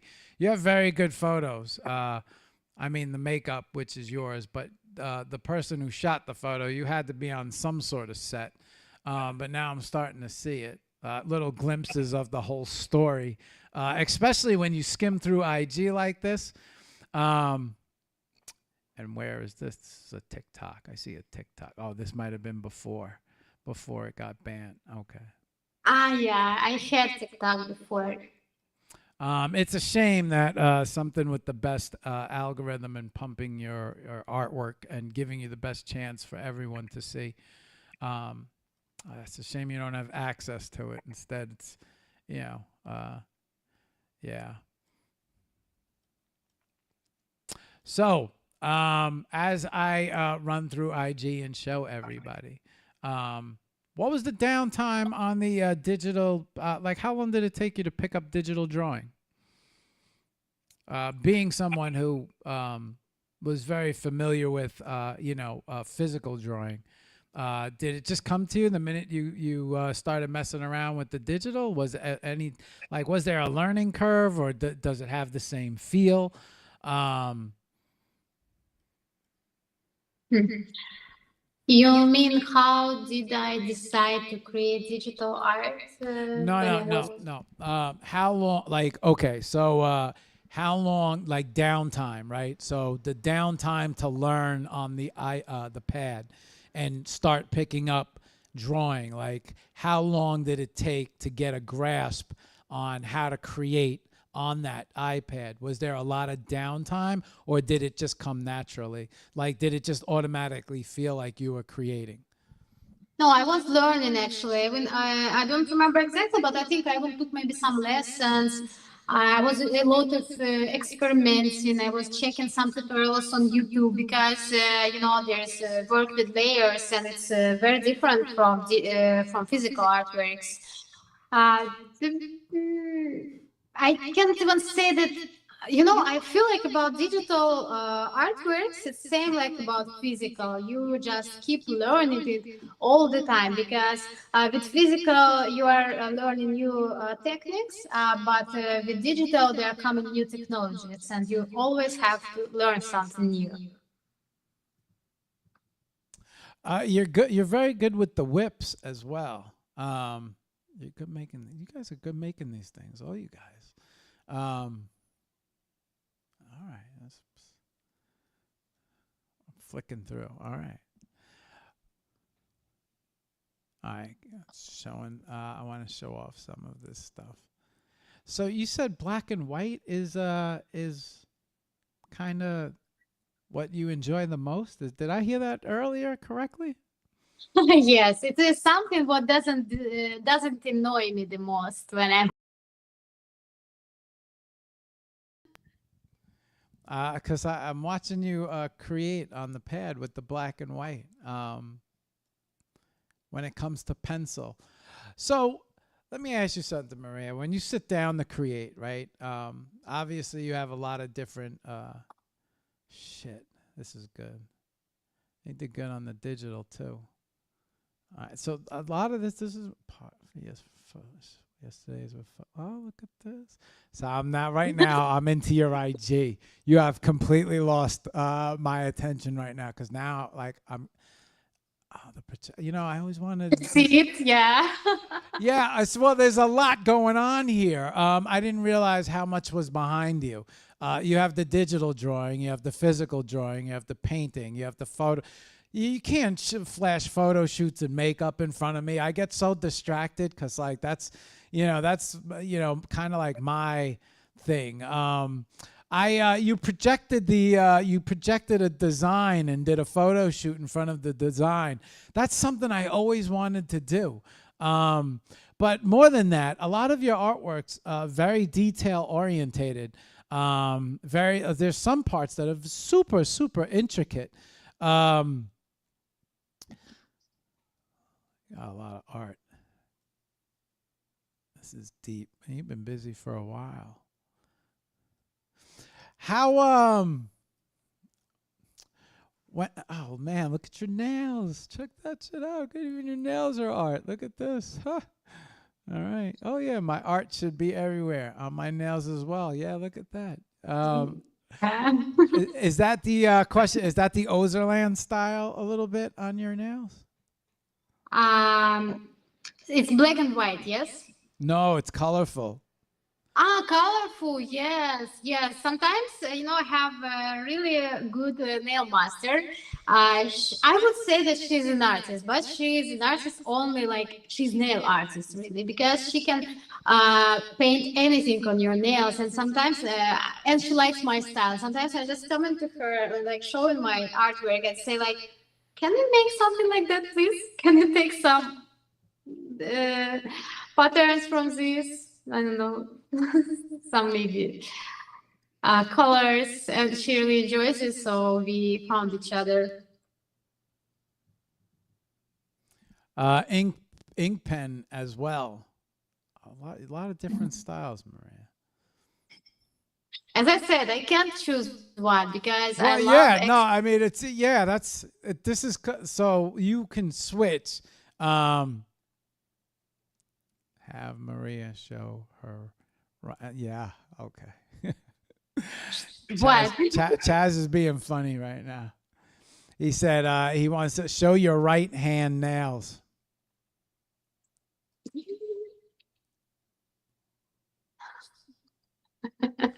You have claws. So I think nails are so one of the things that the first thing I pay attention to is nails. I don't know why, but I feel like nails say a lot about a woman, and nail art especially. And I always love creative nails. Yeah, me too. Yeah, I know. It's so many different things. Okay, so let me ask you. Mainly painting, but a lot of times something I haven't seen yet, which I'm curious about, which might be a future plan. Do you ever, will you ever, or have you ever included different things like gold foil or rhinestones? Or anything on top of the art when it's done painted? Have you had any thoughts like that, bringing the art off the canvas a little bit? Yes, I do actually have some artwork. It's not close to me, otherwise I would show. I used there some kind of follow, but it's not. It's like it was like a golden leaf. Okay, Don't okay. know. Was that that was with the golden leaf you used on the face and the rim of the? I think This I use for creative makeup on one of girls, okay. and also I use for background of one of my paintings. But I can't say that I'm big fan of this kind of things because I love to paint more these details. Example, where's here? This guy. He has a earring Yeah, yeah, yeah. and I could just glue here some, Yeah, yeah, yeah, yeah.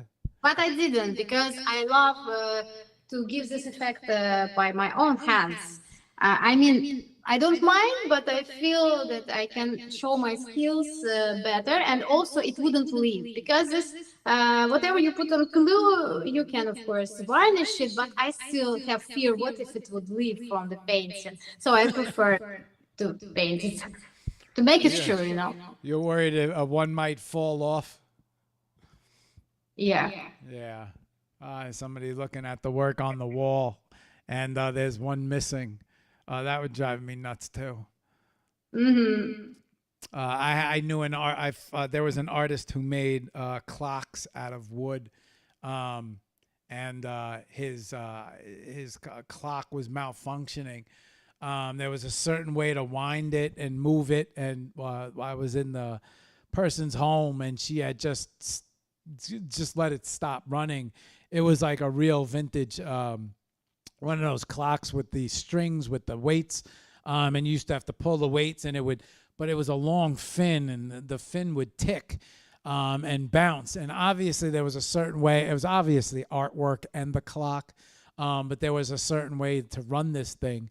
and she just like took the pull string and let it hit the floor, and I'm like, oh man, like she didn't know how to wind the clock up. And that was such a shame because the artwork was like just a disaster on the wall where it could have been running and functioning because it was an awesome piece of work. That's got to be the worst when you have a very intricate work of art and something goes malfunctions with it and it's sitting in the client's home and it's not. It's not in one piece. So I could appreciate that because I could imagine getting a call from somebody saying, hey, your artwork fell apart. You mind coming back here and putting it back together? I mean, you would have to make sure you have the right glue, the right cement, the right everything. Yeah, it's too complicated. I just want to make it sure. I don't want to take this risk. So OzverLand, right? The OzverLand style. Well, I call it an OzverLand style. That's because I feel like it has a certain particular look to it. And when I saw it for the first time, I felt that, and then when you mentioned the fairy tale, the books, right? The fairy tale books. When you had mentioned that, I said to myself, it had a very particular look and style on it, right? So I was kind of worried. I was kind of wondering, did that style come by itself, or did it take? Like, what did you think of the books, and like, how did this come to be, this whole book thing? Like, how did the fairy tale? You obviously had some thoughts, and now I kind of like when you mentioned the fairy tale book at the very beginning, and something that you were interested in creating. The first thing I thought of was the OzverLand, the actual artworks. And that was the first thing that, before you even mentioned it or talked about it, that was kind of like the first thing that came to mind. How did the whole thing, I mean, it's interesting because before you said it, that's what I kind of thought, but how'd the whole thing come to be? Or maybe talk about it a little bit, because that's one of your styles that I enjoy looking at the most. But I never put it together with but when you said the fairy tale book or the kids book, that's the artwork that I thought of first. I don't know. Yeah, maybe you want to share a little thoughts about that? About this art style, this is I would say this is my original style from the university. My art was from university, which I was drawing on boring lessons. They were exactly the same style. Like I don't follow just any rules in this artworks. I'm just seeing some silhouette, and if it reminds me something, I'm just putting it there. Like, I'm going with my flow. Like when you are sleeping and you have some dreams, and just ideas are coming to your head. It's not like ideas, it's just like dreams. And with this artwork, it was same. Yes, what I was telling about book. You mean why this piece was chosen for book, or what was the question? No, I was curious, your thoughts about the book, like the design of it. Design. Oh, Yes. yeah, I have some thoughts about it. I want illustration for each chapter of my book. I will make them myself, but same time, since I'm an NFT and I have a lot of amazing artists around me, few chapters in my book I want to ask other artists to create. I want to make an open call for this. Like, I don't know how many chapters yet I'm gonna ask to create other artists, but definitely I want to do it because I feel this connection with people here. I want more people could be involved into this artwork. Of course, there would be credits to artists who created this artwork in the book. So I'm still working on this idea how to make it. First of all, I need to finish the book, and then there will come artworks, and artworks will be probably in this kind of style, but I can't tell you immediately what kind of style it will be. Because it's a journey. When I'm there, I'll know, I'll feel it. You did a good job on the pocketbook. The clothes in the pocketbook. You painted on the. Oh, look at this shit. Oh, come on, Summer, you're killing me right now. Hang on, Maria. Huh. Oh, you're on everything. Look at that. So you take good pictures. That's number one. You have very good shots of you, which I think is really important when it comes to branding. It's super important to have the right branding. Not only you, your art. You take very good photos, and also you paint on everything.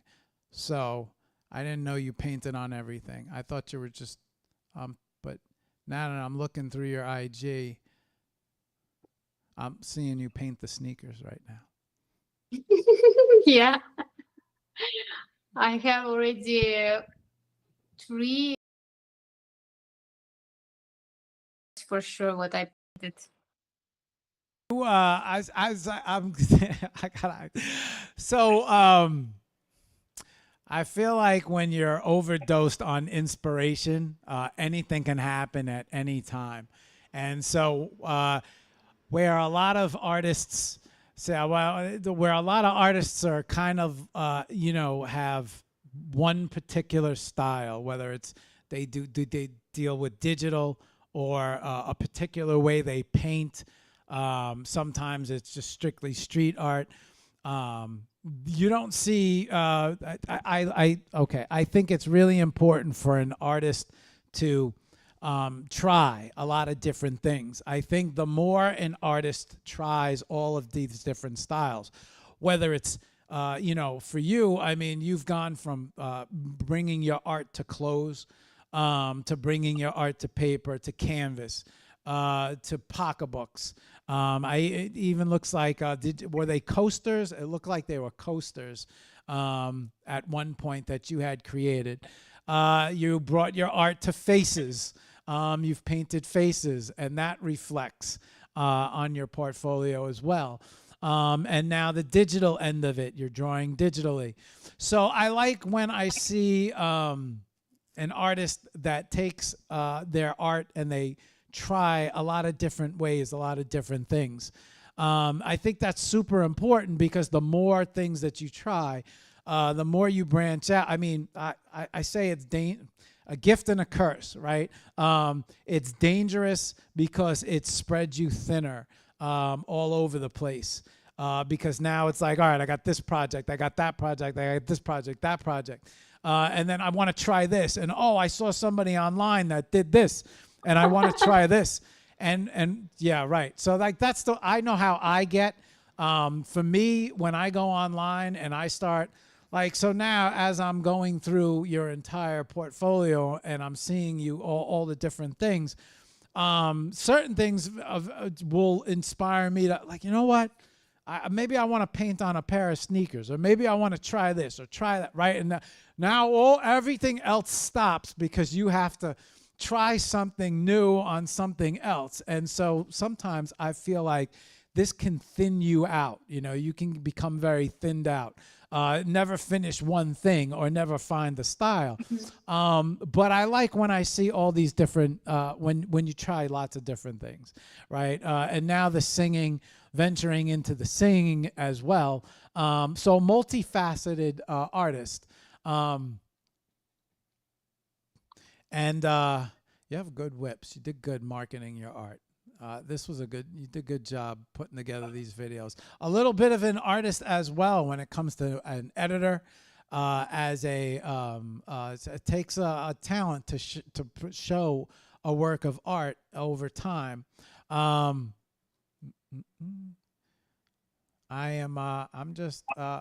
flicking through here. Hang on. I'm looking at it. So is this an animation? Is this one of your first animations? I don't know what you exactly see now. I have few animations. So I guess you see one of them. Okay, I'm looking at the one with the curvy lines with the eyes and the hearts and the flowers. Ah, yes, this is one of my first. Yeah. Okay, okay. All right.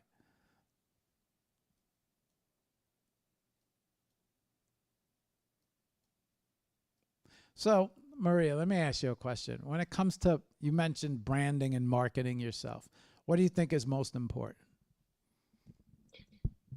I think the most important for me, at least, to be just myself, express myself, talk to people, because there are different artists who someone they can build their brand more on their art style. I know that I don't want to build my brand only on my art style because, as you see, it can be different. So I'm building my brand on just myself as I am. So I'm just talking to people, getting to know them, introducing myself, and I believe that it will work. I'm building more my brand not as an artist. I don't want to say so, but as Maria Ozer, as a person. As a person who can create a lot of different forms of art, correct? Exactly. It's Okay. exactly what I meant. Okay. Yeah, no, I get what you're saying. You don't want to be. It kind of sounds like you don't want to be. Good shot. See, look at this. You got the nails coordinated with the artwork. The child with the lantern. My son always discovers something new. The book.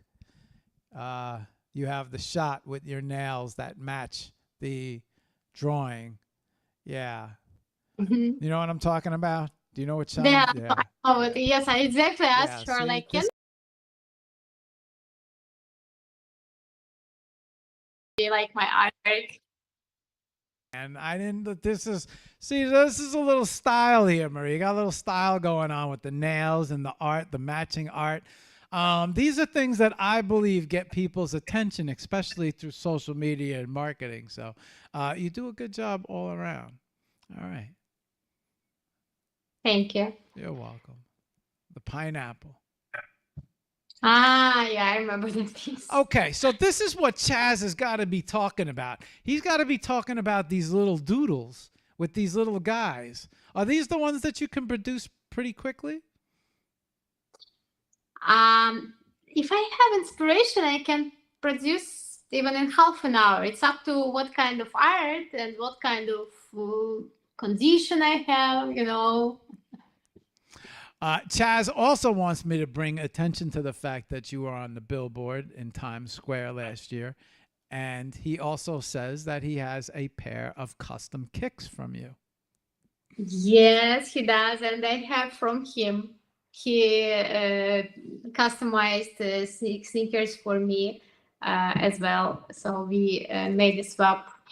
And yes, last year it was July 30th. I had my artwork on Billboard Times Square. It was very meaningful art for me. It was digital, by the way. It was inspired by my divorce. Last summer, we broke up with my husband, my second husband, and I could draw exactly what I'm talking about. Like, it's up to my condition, my mood. Like, in that moment, I was very inspired because, even like bad emotions, they bring you inspiration as well. Just it would be different art style. And yes, that artwork was on Billboard. I was really, really very, very happy to see it there. Silence of Endless Emotions. Yes. Yes. I'm showing that piece now. Yeah, it's also on my banner on X. Still stays there. Because this was the piece with what I came back to NFT, because I took a break. I'd been away from NFT like half a year. And when I came back, I felt like newbie because almost everyone already forgot me. Chaz was the 99, thank to him, still remembered me. And he, yes, when I came back, I created this piece, and Chaz loved it very much, and he created it for New York's time. It's billboards, yeah. Okay. See, now I know these little sketches. The little sketches are with the little guys with the top hats. That's what he is referring to. All right. So now I'm starting on. All right. You do these little sketches. Okay. I'm going backwards here. You can find them in almost all of my pieces, which are this crazy many details. There they exist. They were like 15 years old. These guys with me. Okay. So let me see. I want to keep going because this is a good display of art. I've got a little of this, guys. Let me ask you about the NFT world. You said something. You mentioned something really quickly too. You said when you found the NFT world, you kind of found like your family, or you felt home, or a place to show your art. What was the difference? Like, maybe you could talk to me a little bit about it, your feelings. You know, like NFT Web3 is a concentration of creative people and people who love art. In the real world, it's very difficult to find. Even I had artist friends in real life, but they are not totally concentrated only on this somehow, because there is like a real life which is somehow distraction or something. I don't know. Even like I can't talk. Most of my friends, even if they are like creators in some direction, I can't talk to them about art all the time. Somehow, in our community, we are very focused on art. It feels like each of us is just living with this totally. We are always on spaces. We are always connecting every day, really. Because with my real life friends, I don't connect every day. But here, I connect with people every day. We always have something interesting, open calls, exhibitions, new artworks, platforms. Many things always happening. This life feels more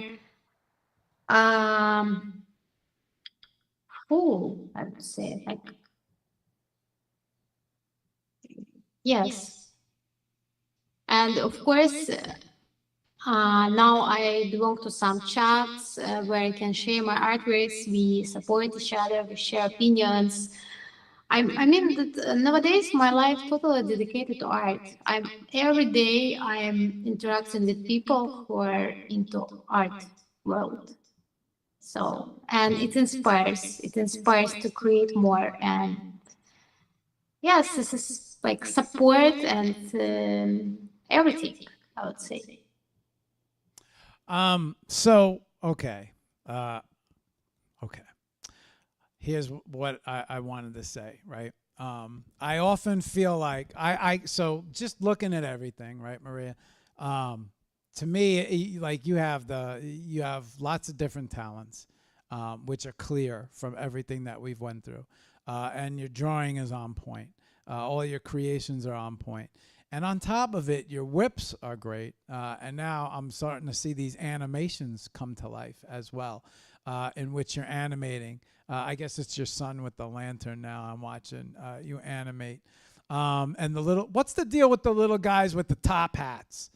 What's the deal with these guys with these top hats? All right, now I got to ask. There's these little guys with top hats everywhere, walking everywhere. What's the story with these top hats? They just happen, like everything in this world. You know, I was creating my first ever piece, like OzverLand, but another one, and I just, because in my previous artworks they were more like patterns, maybe some strange places, but there weren't any characters. And these guys, they were my first characters, who would live in these crazy universes. And Most of times I have these guys, but sometimes they're even ladies, but you can see them very rarely. And all these guys, they're just silent witnesses of this universe, I would say. So they just live there. I feel like these top head guys, these women and men, these little top, I feel like these top head guys are like your signature almost. The way you bury them within the artwork is really cool. Um, the I don't know. Okay, so all right, so here's what I wanted to say before, and the top head. I don't know why I keep coming back to the top head guys, right? But that's the piece behind you. That's the pomegranate, right? Pomegranate. That's pomegranate. Yeah, Yeah. yeah. Pomegranate. Is that hung up, or can you show everybody? Yes, of course. Let me turn a little bit. Can you see? Yes, yes. I also have the pomegranate playing on IG as well. Yes. Okay. So, the one little okay. So when it comes to branding and artist branding, I feel like, okay, zebras. Are these the zebras from? Are these the zebras from Drip? Or we're not? No, they're from Skirpy. Oh, these okay. These are 20 week. I'm looking at corn. All right, we're gonna have to go over to Skirpy. Oh, look at this. Okay, this is what you were talking about. Oh, this is good. You added the silver to the drawings. Yeah, Yeah, I yeah, did. yeah. Okay. What's up, Ghost? Ghost says he likes your work very much. Those installations look really cool. Cosmonica has said she has never forgotten you, sis. Okay, thank you, sis. I know, and thank you guys for your kind words. Yeah, yeah. Ghost was asking, did you ever go to any type of art academy? No, I never. I wanted to also say to Cosmonica quickly, sis, I know that you never forgotten me, but the thing, we are not even Web3 friends. We already kind of realized, because when I was even away from Web3, we kept connection still about everything what was going on here and there. No, I never visited any academy, any art school. As I said before, I was only studying a little bit, like some certain lessons when I was learning like digital. I was watching YouTube lessons. When I wanted to learn more about anatomy, I was watching some lessons, but not more than this. YouTube University, Ghost. YouTube University. YouTube University. Yeah. So Chaz said they're like your. Do you know who Waldo is? Where's Waldo? I don't understand. Okay. Do you know the little character with the red and black stripes? And he's always hiding, and they call him Where's Waldo with the big glasses. No, I don't know. Okay. So there's this thing called Where's Waldo over here on our side. I believe it's just our side. And it's this little guy that they draw within this big picture. And he has these little bottle glasses and little red and white, little black and red stripes on his shirt. And they hide him. Sometimes it might be just, he has a very distinctive hat. It's a hat that comes up and curls over with like a little white ball on it. He has a very distinctive look, and they hide him within drawings, and they call these drawings Where's Waldo drawings. And then you have to look at the drawings, and you have to find Waldo within the drawing. Sometimes it's really, really difficult. But Chaz said that the little top hat guys are like your Where's Waldos. These little guys that look like they're hiding in your artworks. I always say, where's Wally? Okay, so where's Wally? Do you know where's Wally? It's like Robot Wally. No? Okay, hang on. Tara said here we call it Where's Wally. I got to do a quick Let me see. Let me do a search. Where's Wally? I got to do a quick. Yeah. Oh, yeah. Okay. You do call it. Do a quick search on Where's Wally or Where's Waldo. This way you could at least see what I'm talking about, or I could show you a link, or do an image search, right?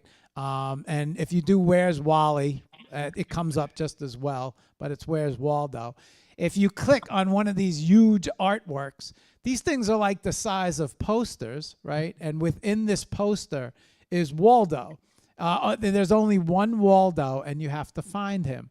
And this is, I don't know why, out of all of your artwork that we've looked at today, I don't know why Where's Waldo comes to my head, because I see all these little guys in your artworks, and I'm like, what's with these little guys that are all hanging out? And are they in every artwork? And now I'm starting to look for these little guys in every one of your artworks.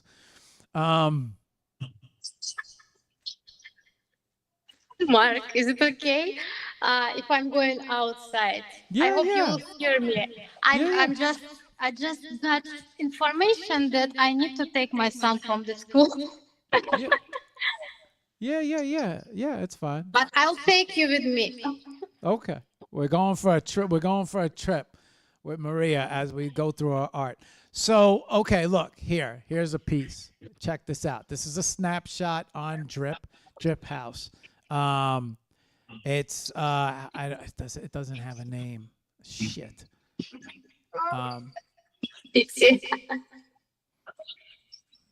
Okay, it was February 20th this year. Okay, so there's like some pink, and there's a blue heart with yellow eyes, a red flower, and then on the bottom it looks like DNA strands almost, and then there's like a very, you know the piece that I'm talking about? No, it's a bit difficult to understand now because on Drip I had so many pieces. Okay, well, your little Wally guys, your little top hat guys are in here too. On within the artwork, there's 3 of them. Okay, so, here's what I'm getting at, right? When I look at your art, there's so many different pieces of art, right? You have different styles, different ways that you create it. I often tend to find that when an artist does really well in social media, especially with whips, it's almost like they present a style of some sort, a style of artwork, where it becomes very recognizable to the point where people love watching it over and over and over and over and over again. And you have these little sketches with these little top hat guys. And I don't know why, but out of all the artwork that I've seen, these top hat guys stand out. And I'm saying to myself, the top hat guys these guys are what you're creating with these little guys hidden in the pictures could easily be a signature or something that when anytime anyone sees these guys, they think of you. Which is, I feel like almost, out of you create such an array of artwork, from canvases to drawings, now singing to, to the little drawings, to the sneakers, that I feel like they need something to, that they'll see every day where they're like, oh, that's Maria Ozer. That's Maria Ozer. That's Maria Ozer. Like they know it immediately. I almost feel like, what if you wrote your name out like Maria Ozer and you put one of those the top hat guys on the letters? Hello. Здравствуйте. Извините, пожалуйста, так долго. До свидания. До свидания. Я знаю, да. I'm so sorry. It's okay. It's okay. I was taking my son from the school. No, this is a live show. This is as live as it gets. Yes. I was actually a little bit late. She was angry. The teacher was angry to me. That's funny. So yes, about these guys, little characters. Yes, I know what you're talking about. But the problem, they are not in each of my artworks. I know. Because sometimes, I have something more realistic, and I don't feel like adding them to that artworks. I feel like the little guys would garner you a lot of attention online. I don't know why. I feel like okay. For every artist has to have a signature of some sort where you send out the whip, and as soon as the whip hits the internet, when people are viewing it, they're saying, "Oh shit, I know who that is," or "Oh shit, Yeah. I know who," right?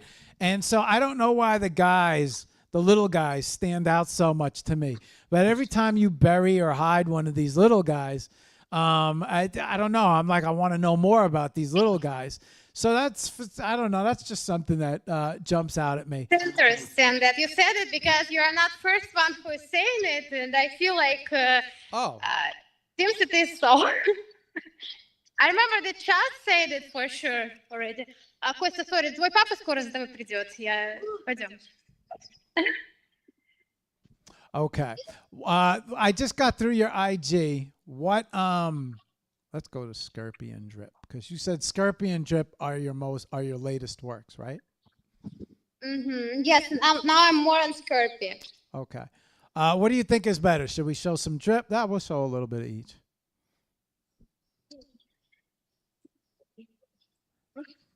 Okay. I have your Drip up right now. Ozer space. Oh, I don't have a feeling. So you're so close. I see the purple with the makeup that you put on Drip. Yeah, you see it. So yes, I made it. That photo was already like 7 years old, and finally I made another one. I was even thinking, can I find that same paint for making it? But luckily I found.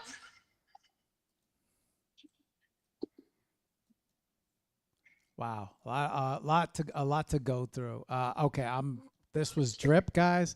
And okay, so Tara says in Russia it's where's Yoli? Yuli? Am I saying that correctly? Yoli? Юлия? Welcome. I am on Skirpy. Come on, connect me. Hey, Это Марк. Да. Okay. Where is my MetaMask? Come to me, MetaMask. How come I can't find you?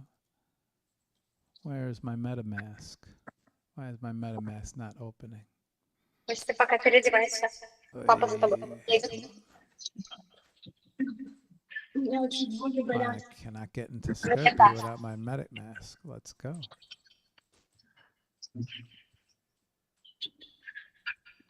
Okay, hang on. I'm connecting the Skirpy. Окей. Переодевайся, за тобой папа придет. Папа придет, он тебя заберет, он не забрал. Короче, сам как-нибудь, окей? Спасибо. Thank you, Chaz. Chaz told me to click on collectibles. He's helping me navigate. Chaz, I'm not a huge Drip guy. Probably aware of that already. So he's guiding me to bring me to your collectibles. That's good. Thank you, Chaz. I feel like we got a whole look into your life today, Maria. I think so. You even came with me. Cool.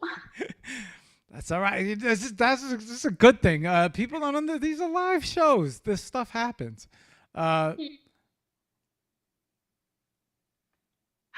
Let's see, how does this open up big? Okay. Oh, okay. Oh, at least Drip got it right. So it opens up to the size of the screen. Nice. Okay. All right. I'm just flicking through the collectibles right now, and then we're gonna go to Skirpy. Let me close this. Yeah, Drip Bravo pieces. here's the little guys in the eye again. Maria, I'm telling you, you should focus on these little guys. I've just got a feeling. When I get a feeling about something, Okay, I got you. I don't know who else. Anybody else? Good night, Manic. It's good to see you, bro. Did anybody else mention these little guys besides me and Chaz? I don't remember who, but yes, I heard it from someone else, but I can't remember who, because I told you these guys were with me already 15 years. The little guys. You've been drawing the little guys for 15 years? Yes, I mean not in every piece, but they Right. first time, 15 years ago it was first time when I drawn them.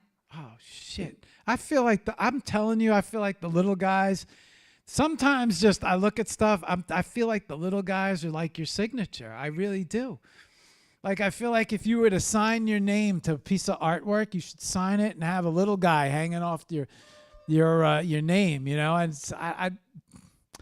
I feel like if you bring the little guys to everything, I feel like the little I always let's That's right. let's take Beeple. You know, everybody pays attention to Beeple's artwork, right? Beeple has a particular style. So like when that artwork comes down the screen, I don't even know his name. I'm not even seeing his name. Yes, thank you. See, Chaz said they are her signature, Mark. 100%.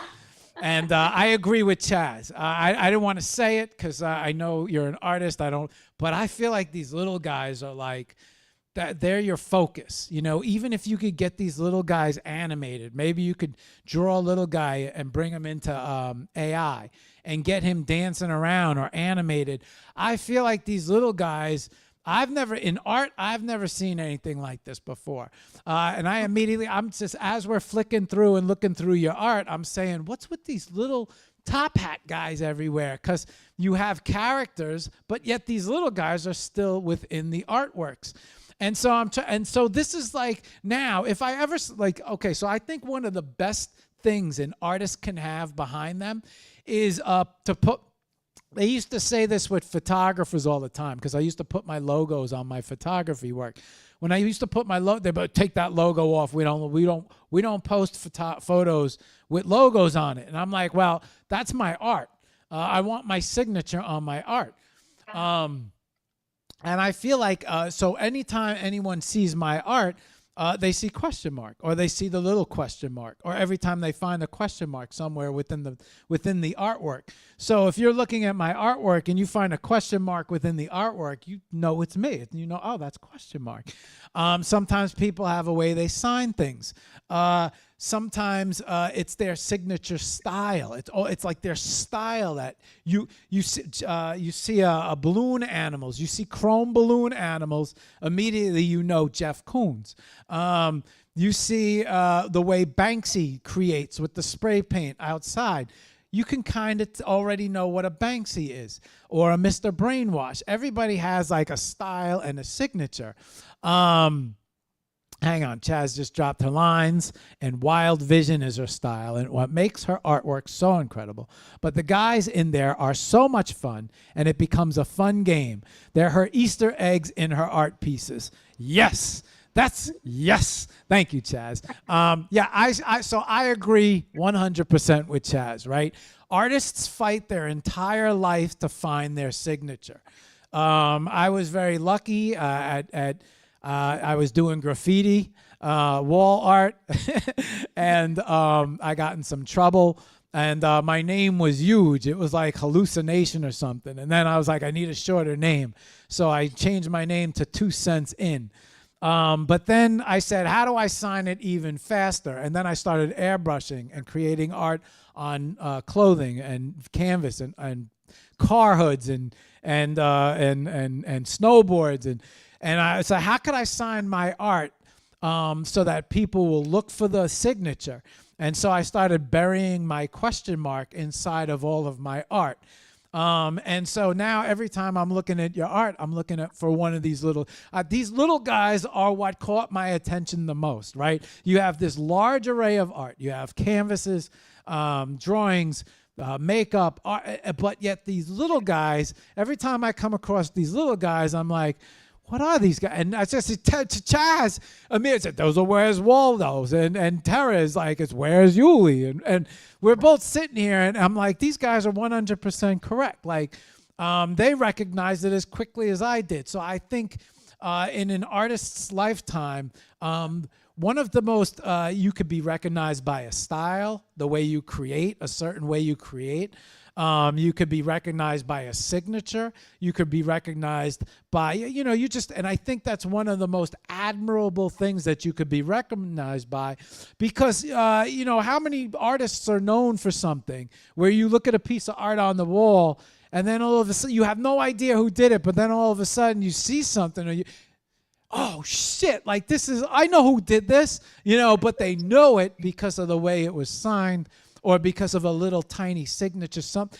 And what Chaz is saying is right. Like the little guys are so much fun because I'm like looking for them in every single piece. But I feel like they could really catch on, especially on social media. I feel like social media would love this.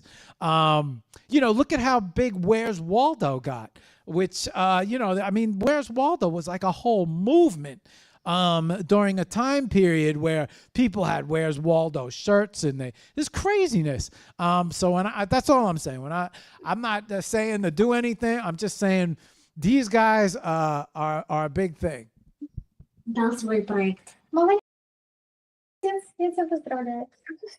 Можно взять телефон к папе? Можно взять другой папе. Все, дверь захлопнется. Давай. Sorry, I'm back. It's all right. It's cool. I myself am trying to get myself into Skirpy, and I don't know why my MetaMask. Let me see. I have a Phantom. Maybe I sign in with my Phantom. Is my Phantom working? Why is my? Oh, I saw something pop up. There we go. There's my Phantom. Why is my MetaMask not popping up?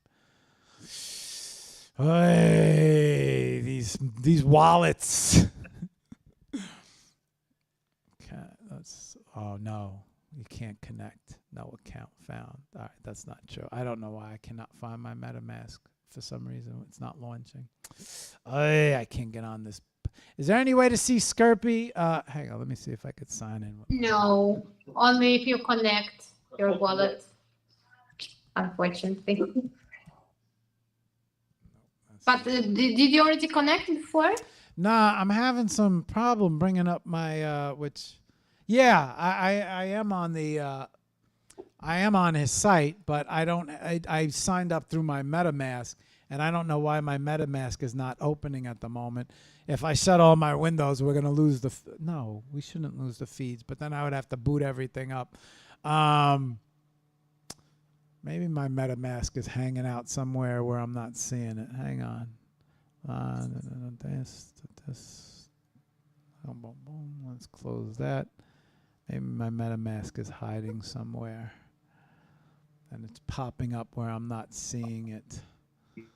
You can sign in with email on Skirpy.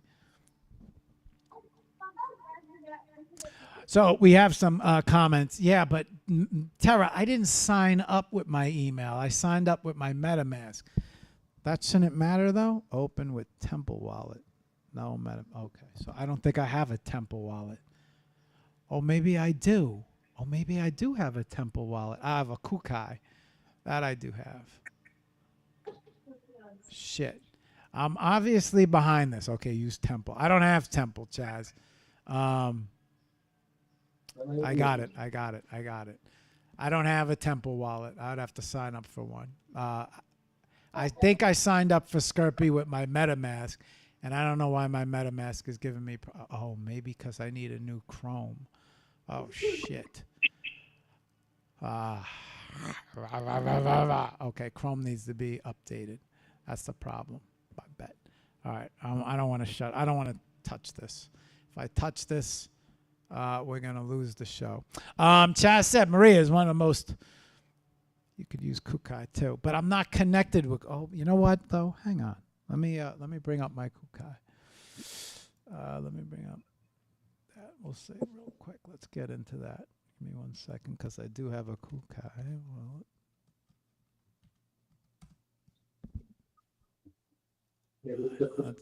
Let's go. This should be okay. My Kukai wallet is open. That's my Kukai wallet. Now, let's see if we could get into Skirpy this way. Tezos. Kukai. Use browser. I'll be back in 1 second. Got it. Okay, go ahead. Okay. Let's go. Let's go. Let's go. Let's go.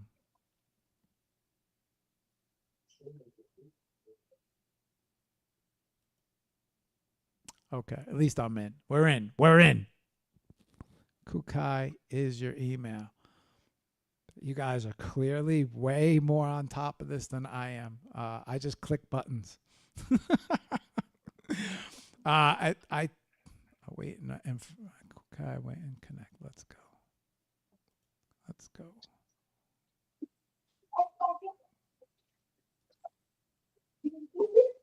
In back. Come on, bring me up. Let's go. Bring me in.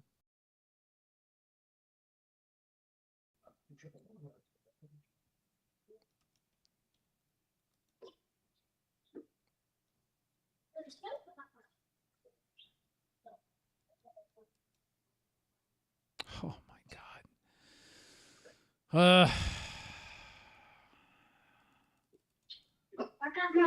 Пока, солнышко. Хорошо, ходи. He said Kukai is the same as, oh shit, I don't remember what email I signed up for that. Let's give this a try. All right, hang on. Алиса, какая будет погода?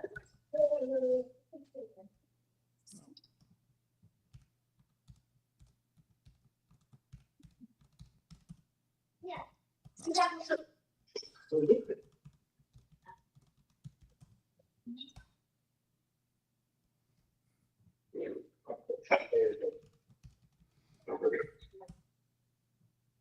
No. Нет. No. No. Niet. Нет. Нет.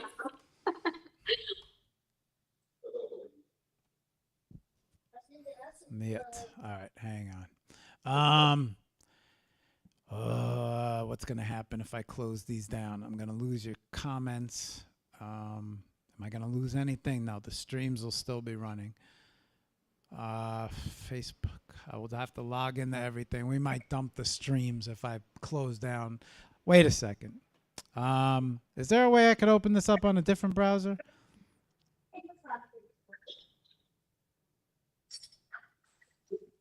All right, hang on. Let's try this. Use media on X. Use media on X. Oh, okay. That's a good point. Let me try just doing this real quick, Chaz. MetaMask. There we go. Let me just try doing this real quick. Name of this. Let me get MetaMask. Let's go. Get extension. Allow. Extension.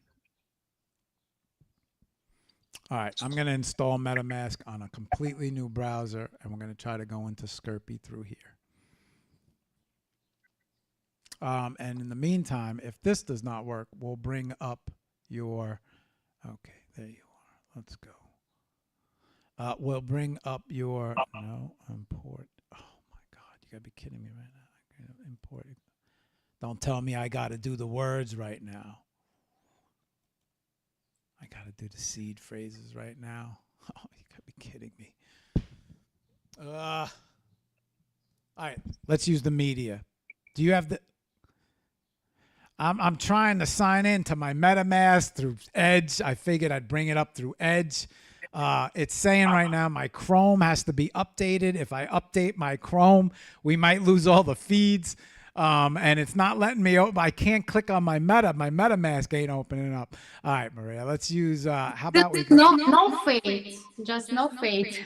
How about we go to your media tab on your, will your media tab have the same artwork as Skirpy?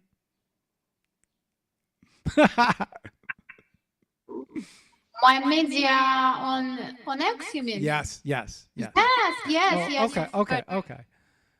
Okay, so I'm on your media tab on X, but I'm not sure what's on Skirpy and what isn't. Latest posts, they all are about Skirpy. Mostly I've been on Skirpy last 1 month. Okay, I have your zebra woman. Yeah. Okay, we got the zebra woman up.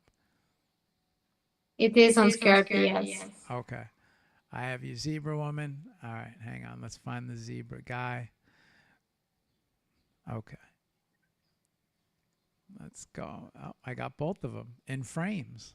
I have the zebra man and I have the zebra woman that you were talking about. Okay. Mm-hmm. What else is on Skirpy? Well, you said all of it, right? Zebra car, zebra house. I have the zebra house in watercolor. Yes, watercolor and car as well, watercolor.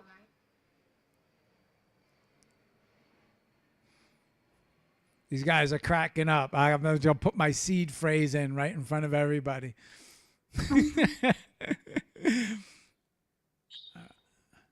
Okay, so this is probably all. What was the first post on Skirpy? The zebra man? No, it was one artwork, and the name title is "I'm Watching You." There is it's physical artwork. There is eye like in middle of. It's the one with the little guys in it, right? No, there are no blue guys. There is just blue eye and around kind of flowers. Blue eye. It was my first piece on Scorpio. But I'm not sure did I make post about it, to be honest, because Chaz Western 99 sniped it very quickly. I have a blue eye. No, I think I have it. I think this is it. I'm watching Yeah, you, yeah? post art like someone's watching. And it like has flowers. Maybe and there leaves. could be big eye, like just eye and around there flowers. Yeah, that was it. Okay, they gave me the confirmation. This is it. This is the piece. Open the sheep piece. Okay, we're opening the sheep piece. You know, I was trying to get to this, and I didn't want to not. I love this sheep piece. This was a really good job. Thank you. You're welcome. It's my dream. It was my part of my nightmare. Nightmare? Yeah, I had nightmare with sheeps. They were everywhere around. I couldn't find my son in that dream. You know, it was so terrible. This is. And I decided to turn it into art. You know, like okay, here's nightmare. Let's use it. They're asking me to ask you about this, but she has a nightmare with sheep. Sheep is surrounding. All right, hang on. Let's what else do we got here? Sheep.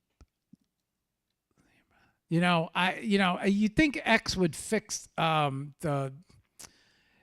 way to flick through the photos easily on, I mean, it's just simple fixes here, man, to catch you up with the ease ability. Like IG, it's very easy to scroll through someone's art. X, it's like you got to close it, open it, close it, open it.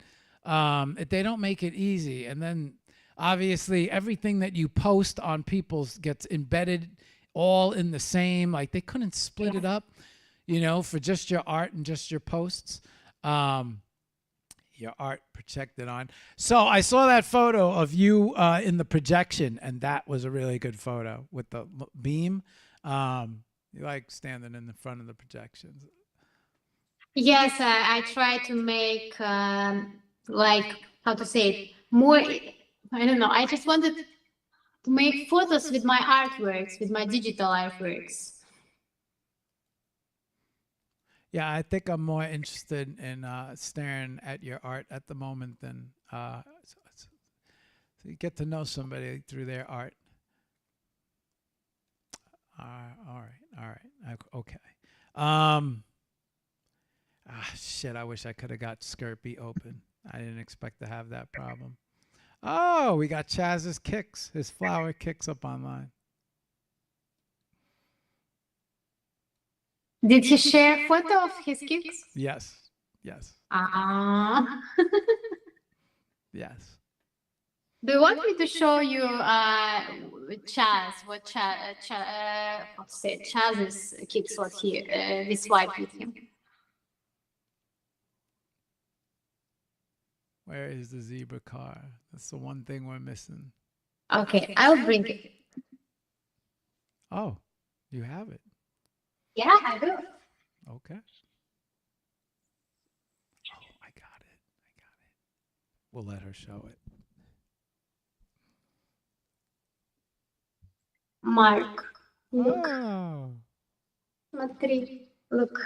And there is even Chad's signature. Are there any? Did you put a little guy on there? No, it is Chaz. Chaz made them. Oh, Chaz made those?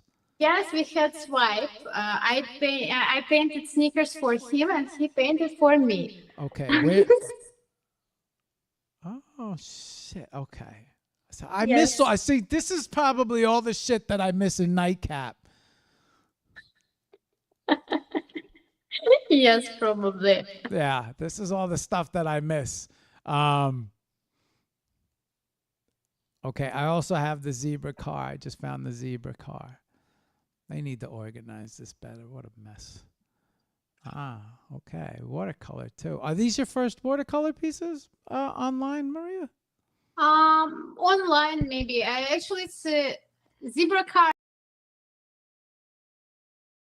creating them when there was coronavirus pandemic, quarantine. We were all sitting home, and that moment I was learning watercolor and those pieces from there.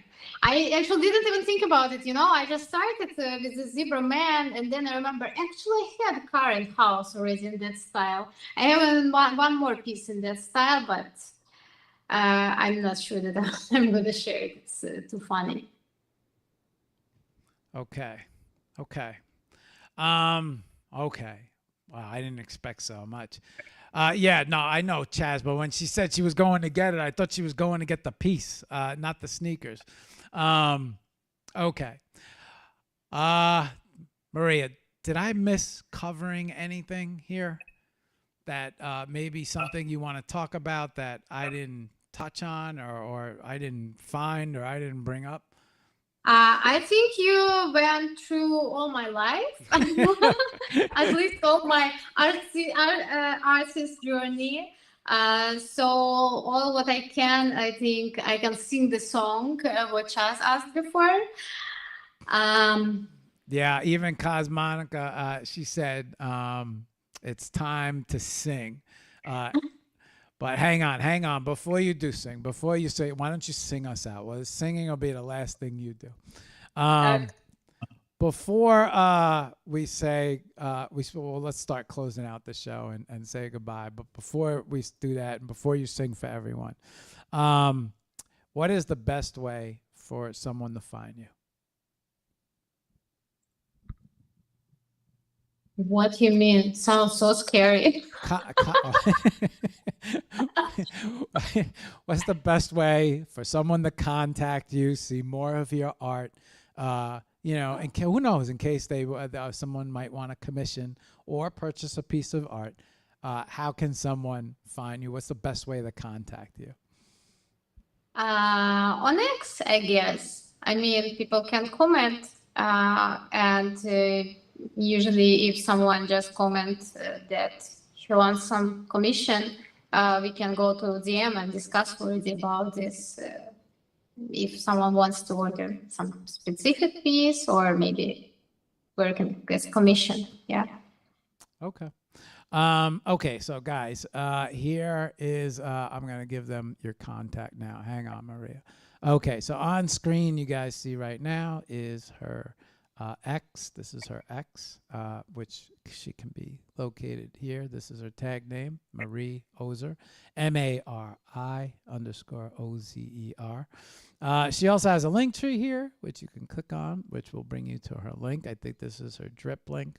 Her link tree will also bring you to her Instagram. This is her Instagram, where you can see more of her old art. Question: did you ever happen to find? No, you didn't. Never mind.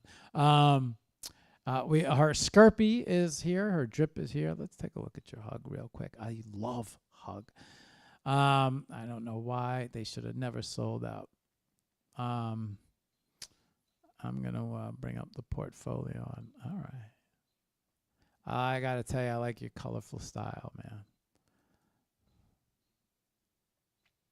and the intricacies, the lines. You do a good job with this. I wonder, is that the color, when it comes to color, when you do, so OzverLand, right? Was there any, did you use watercolor in here at all to color? Yes, I did. I was experimenting full time. I used watercolor. I used liners. I used color pencils. I used permanent markers. I used everything what I could there literally because I just followed the process. Like I wanted to experiment what I like more, and then I used also markers there. I just used a lot of stuff for that piece. You could see there's a wide array of different materials. Okay. And then on her link tree, there's also her Skirpy, her drip, her object, and OpenSea.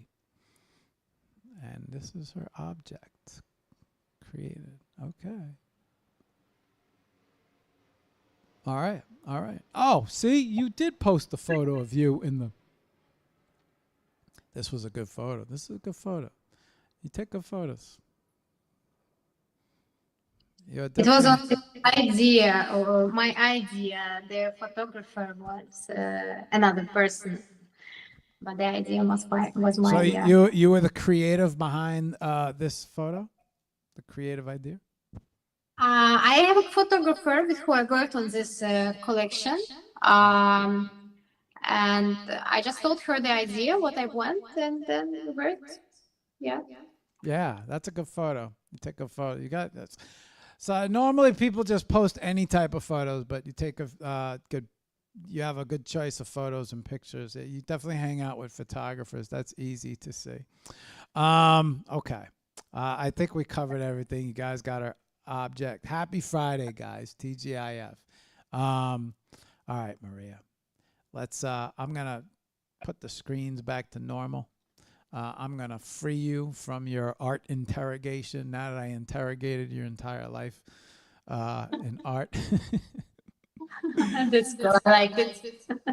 I have even my camera's dead. Hang on, I got to switch back to my camera. All right, you guys got. You got an invite to 23 artists. I think Sven, 23 artists, they said they would love for you to sing at their launch space on June 5th. Maybe new doors open up for both sides. So look at that. Maria. Thank you. Let me sing first, then then we can see. Oh.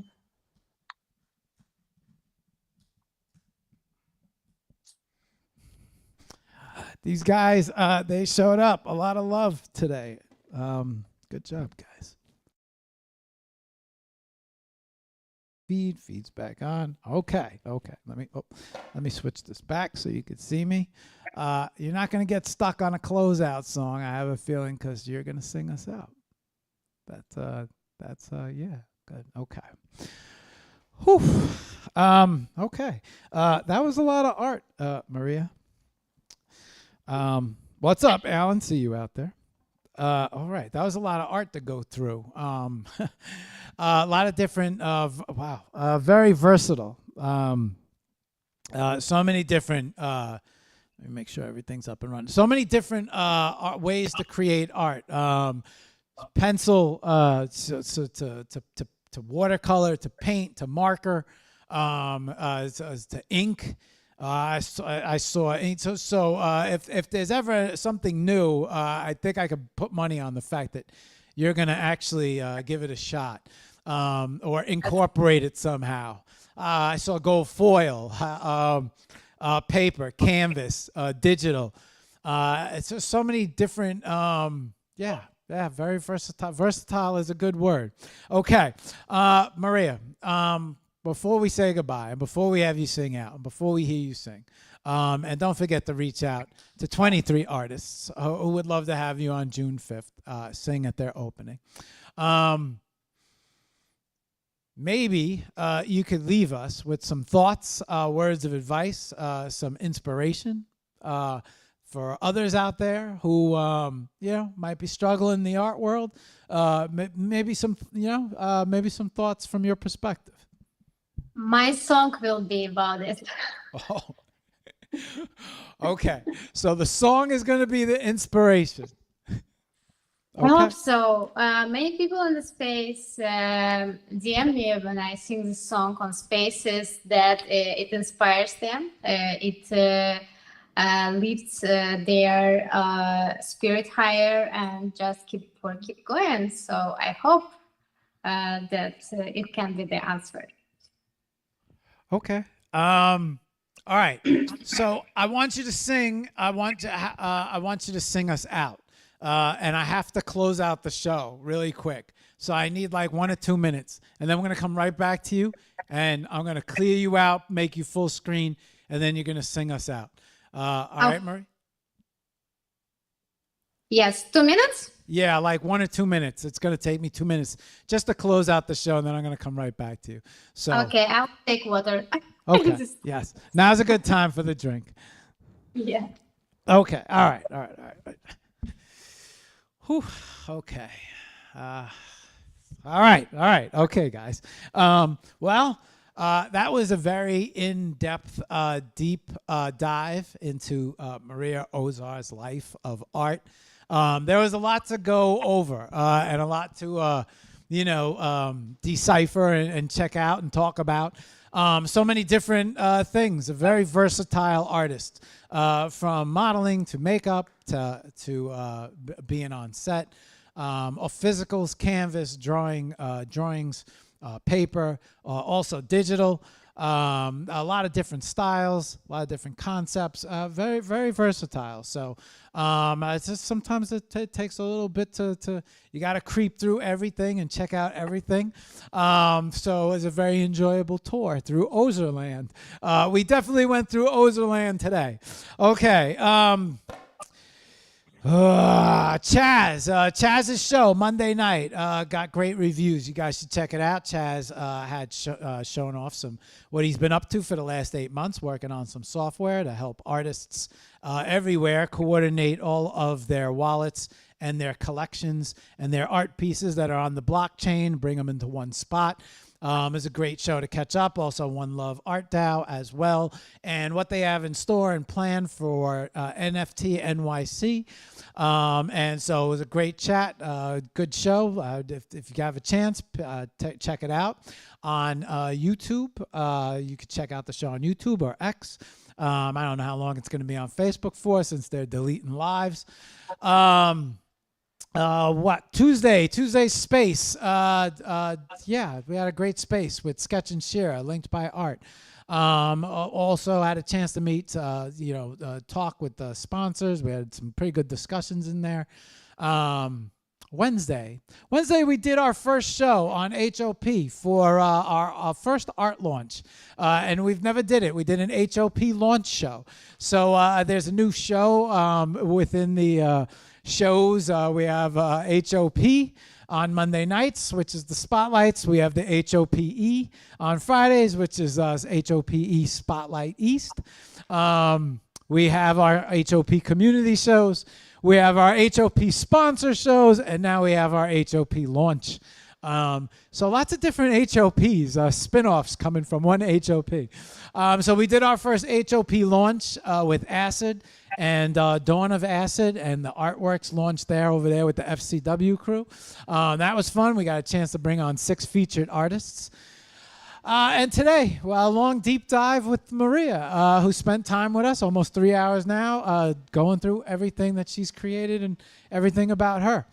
And then 1 o'clock today, guys, TGIF. We'll all be hanging out in TGIF at 1. So hope to see all you guys there. That's a space. Only 1 or 2 spaces that I host. On that note, that's the week. I finally remembered. Okay. So HOP has a coin now. HOP is located on the Ethereum network on Arbitron. We have a coin. If you watch our sponsored show, Ida allowed us the ability to create a coin for HOP. And so my thought was, if you believe in HOP and want to help grow HOP, I thought it would be a great chance to allow people to have a chance to invest in HOP and HOP coin.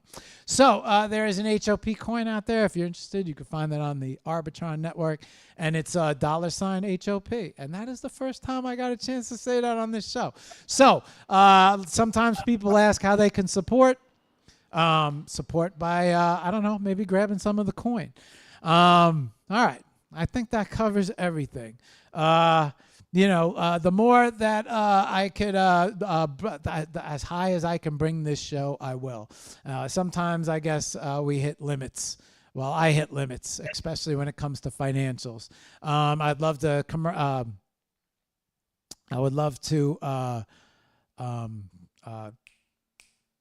monetize the show somehow. I know it's going to take a lot of work to monetize it, and eventually I will get there. But right now, I just want to stabilize the show and all the shows that it's got going on. So that's what I want to do. I want to tell all you guys, TGIF, have a great Friday. Have a great weekend. We're going to close out with Maria singing now. I want to thank everybody for staying on and tuning in and being part of the show.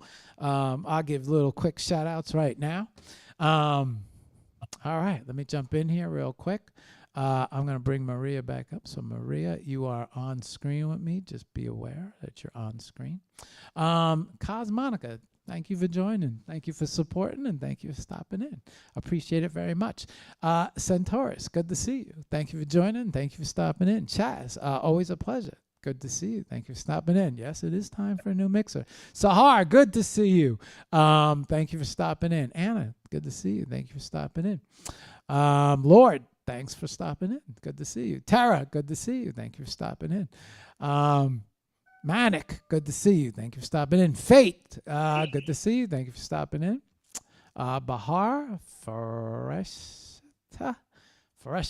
I think I got that right. Foresta? I think I'm saying that right. Foresta, good to see you. Thank you for stopping in. Bahar, thank you for stopping in. Maria, got a lot of fans, Maria.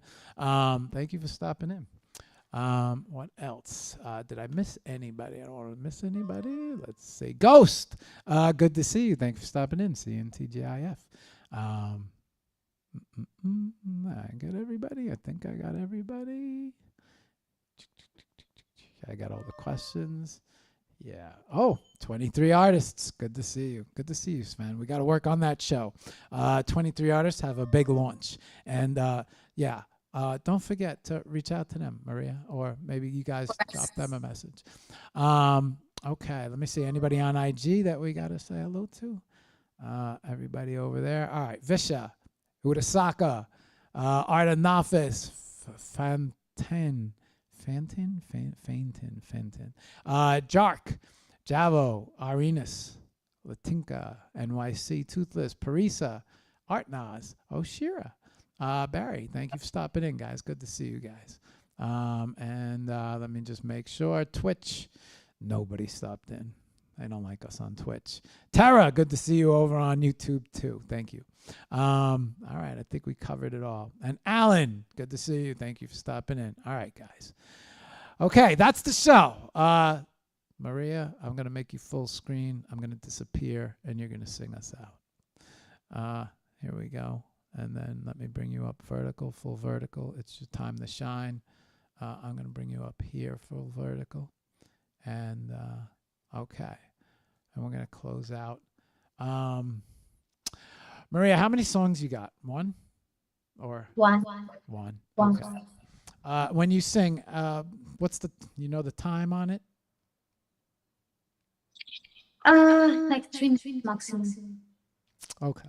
All right, we're not going to be able. How am I going to do that? Maybe I'll do that when we quiet out. Okay. Maria, your mic, your show. Take us away. Close us out. This is what everybody's been waiting for. First of all, I want to say thank you everyone who joined today and listened to my story. I appreciate it a lot. Thank you. Okay, here is the song, Biography. Was fine when I wanted to be an actress driving motorcycle in a black leather suit. I was 6 when I wanted to become a singer, but I couldn't repeat the melody during the audition. I was 7 when I wanted to become an artist, but my mom didn't want me to die from hunger. At 15, I didn't know what I wanted to do anymore. I was just going, drinking, and doing nothing but. Oh, what you need, just follow your dreams. Isn't it so easy? But we can't keep always positive. Sometimes it's so tricky. At 20 I became an advertiser. I didn't like it, but I loved my office soon. At 25, I became a makeup artist. I enjoy to paint, at least on other faces, because all what you need, just follow your dreams. Isn't it so easy? But we can't keep always positive. Sometimes it's so tricky. At 30 I became an NFT artist. I was happy but still felt it's not enough. When I turned 35, I became a singer. Do I have any chance of becoming an actress now? Because all what you need, just follow your dreams. Isn't it so easy? But we can't keep always positive. Sometimes it's so tricky. When I was 5, when I was 6, when I was 7, I had some dreams. When I turned 15, when I was 20, I was just falling downstream. But all what you need, just follow your dreams. Isn't it so easy? But we can't keep always positive. Sometimes it's so tricky. But now I'm 35, and now I can decide whatever I want to do. I could do it when I was even 2. Because all what you need, just follow your dream. Isn't it so easy? But we can't keep always positive. Sometimes it's so tricky. Thank you. All right. Thank you. All right. Maria, thank you for coming on. Great show. Thank you, Mark. You're welcome, Maria. Let's close out with. Happy Friday. All right, guys. Happy Friday. I'll see you guys on the next one. See all you guys on TGIF. For now, I'll see you next time. See you later, guys.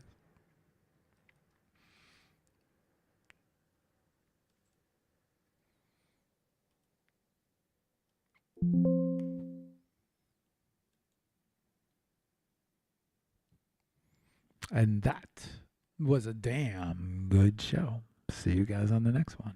Peace.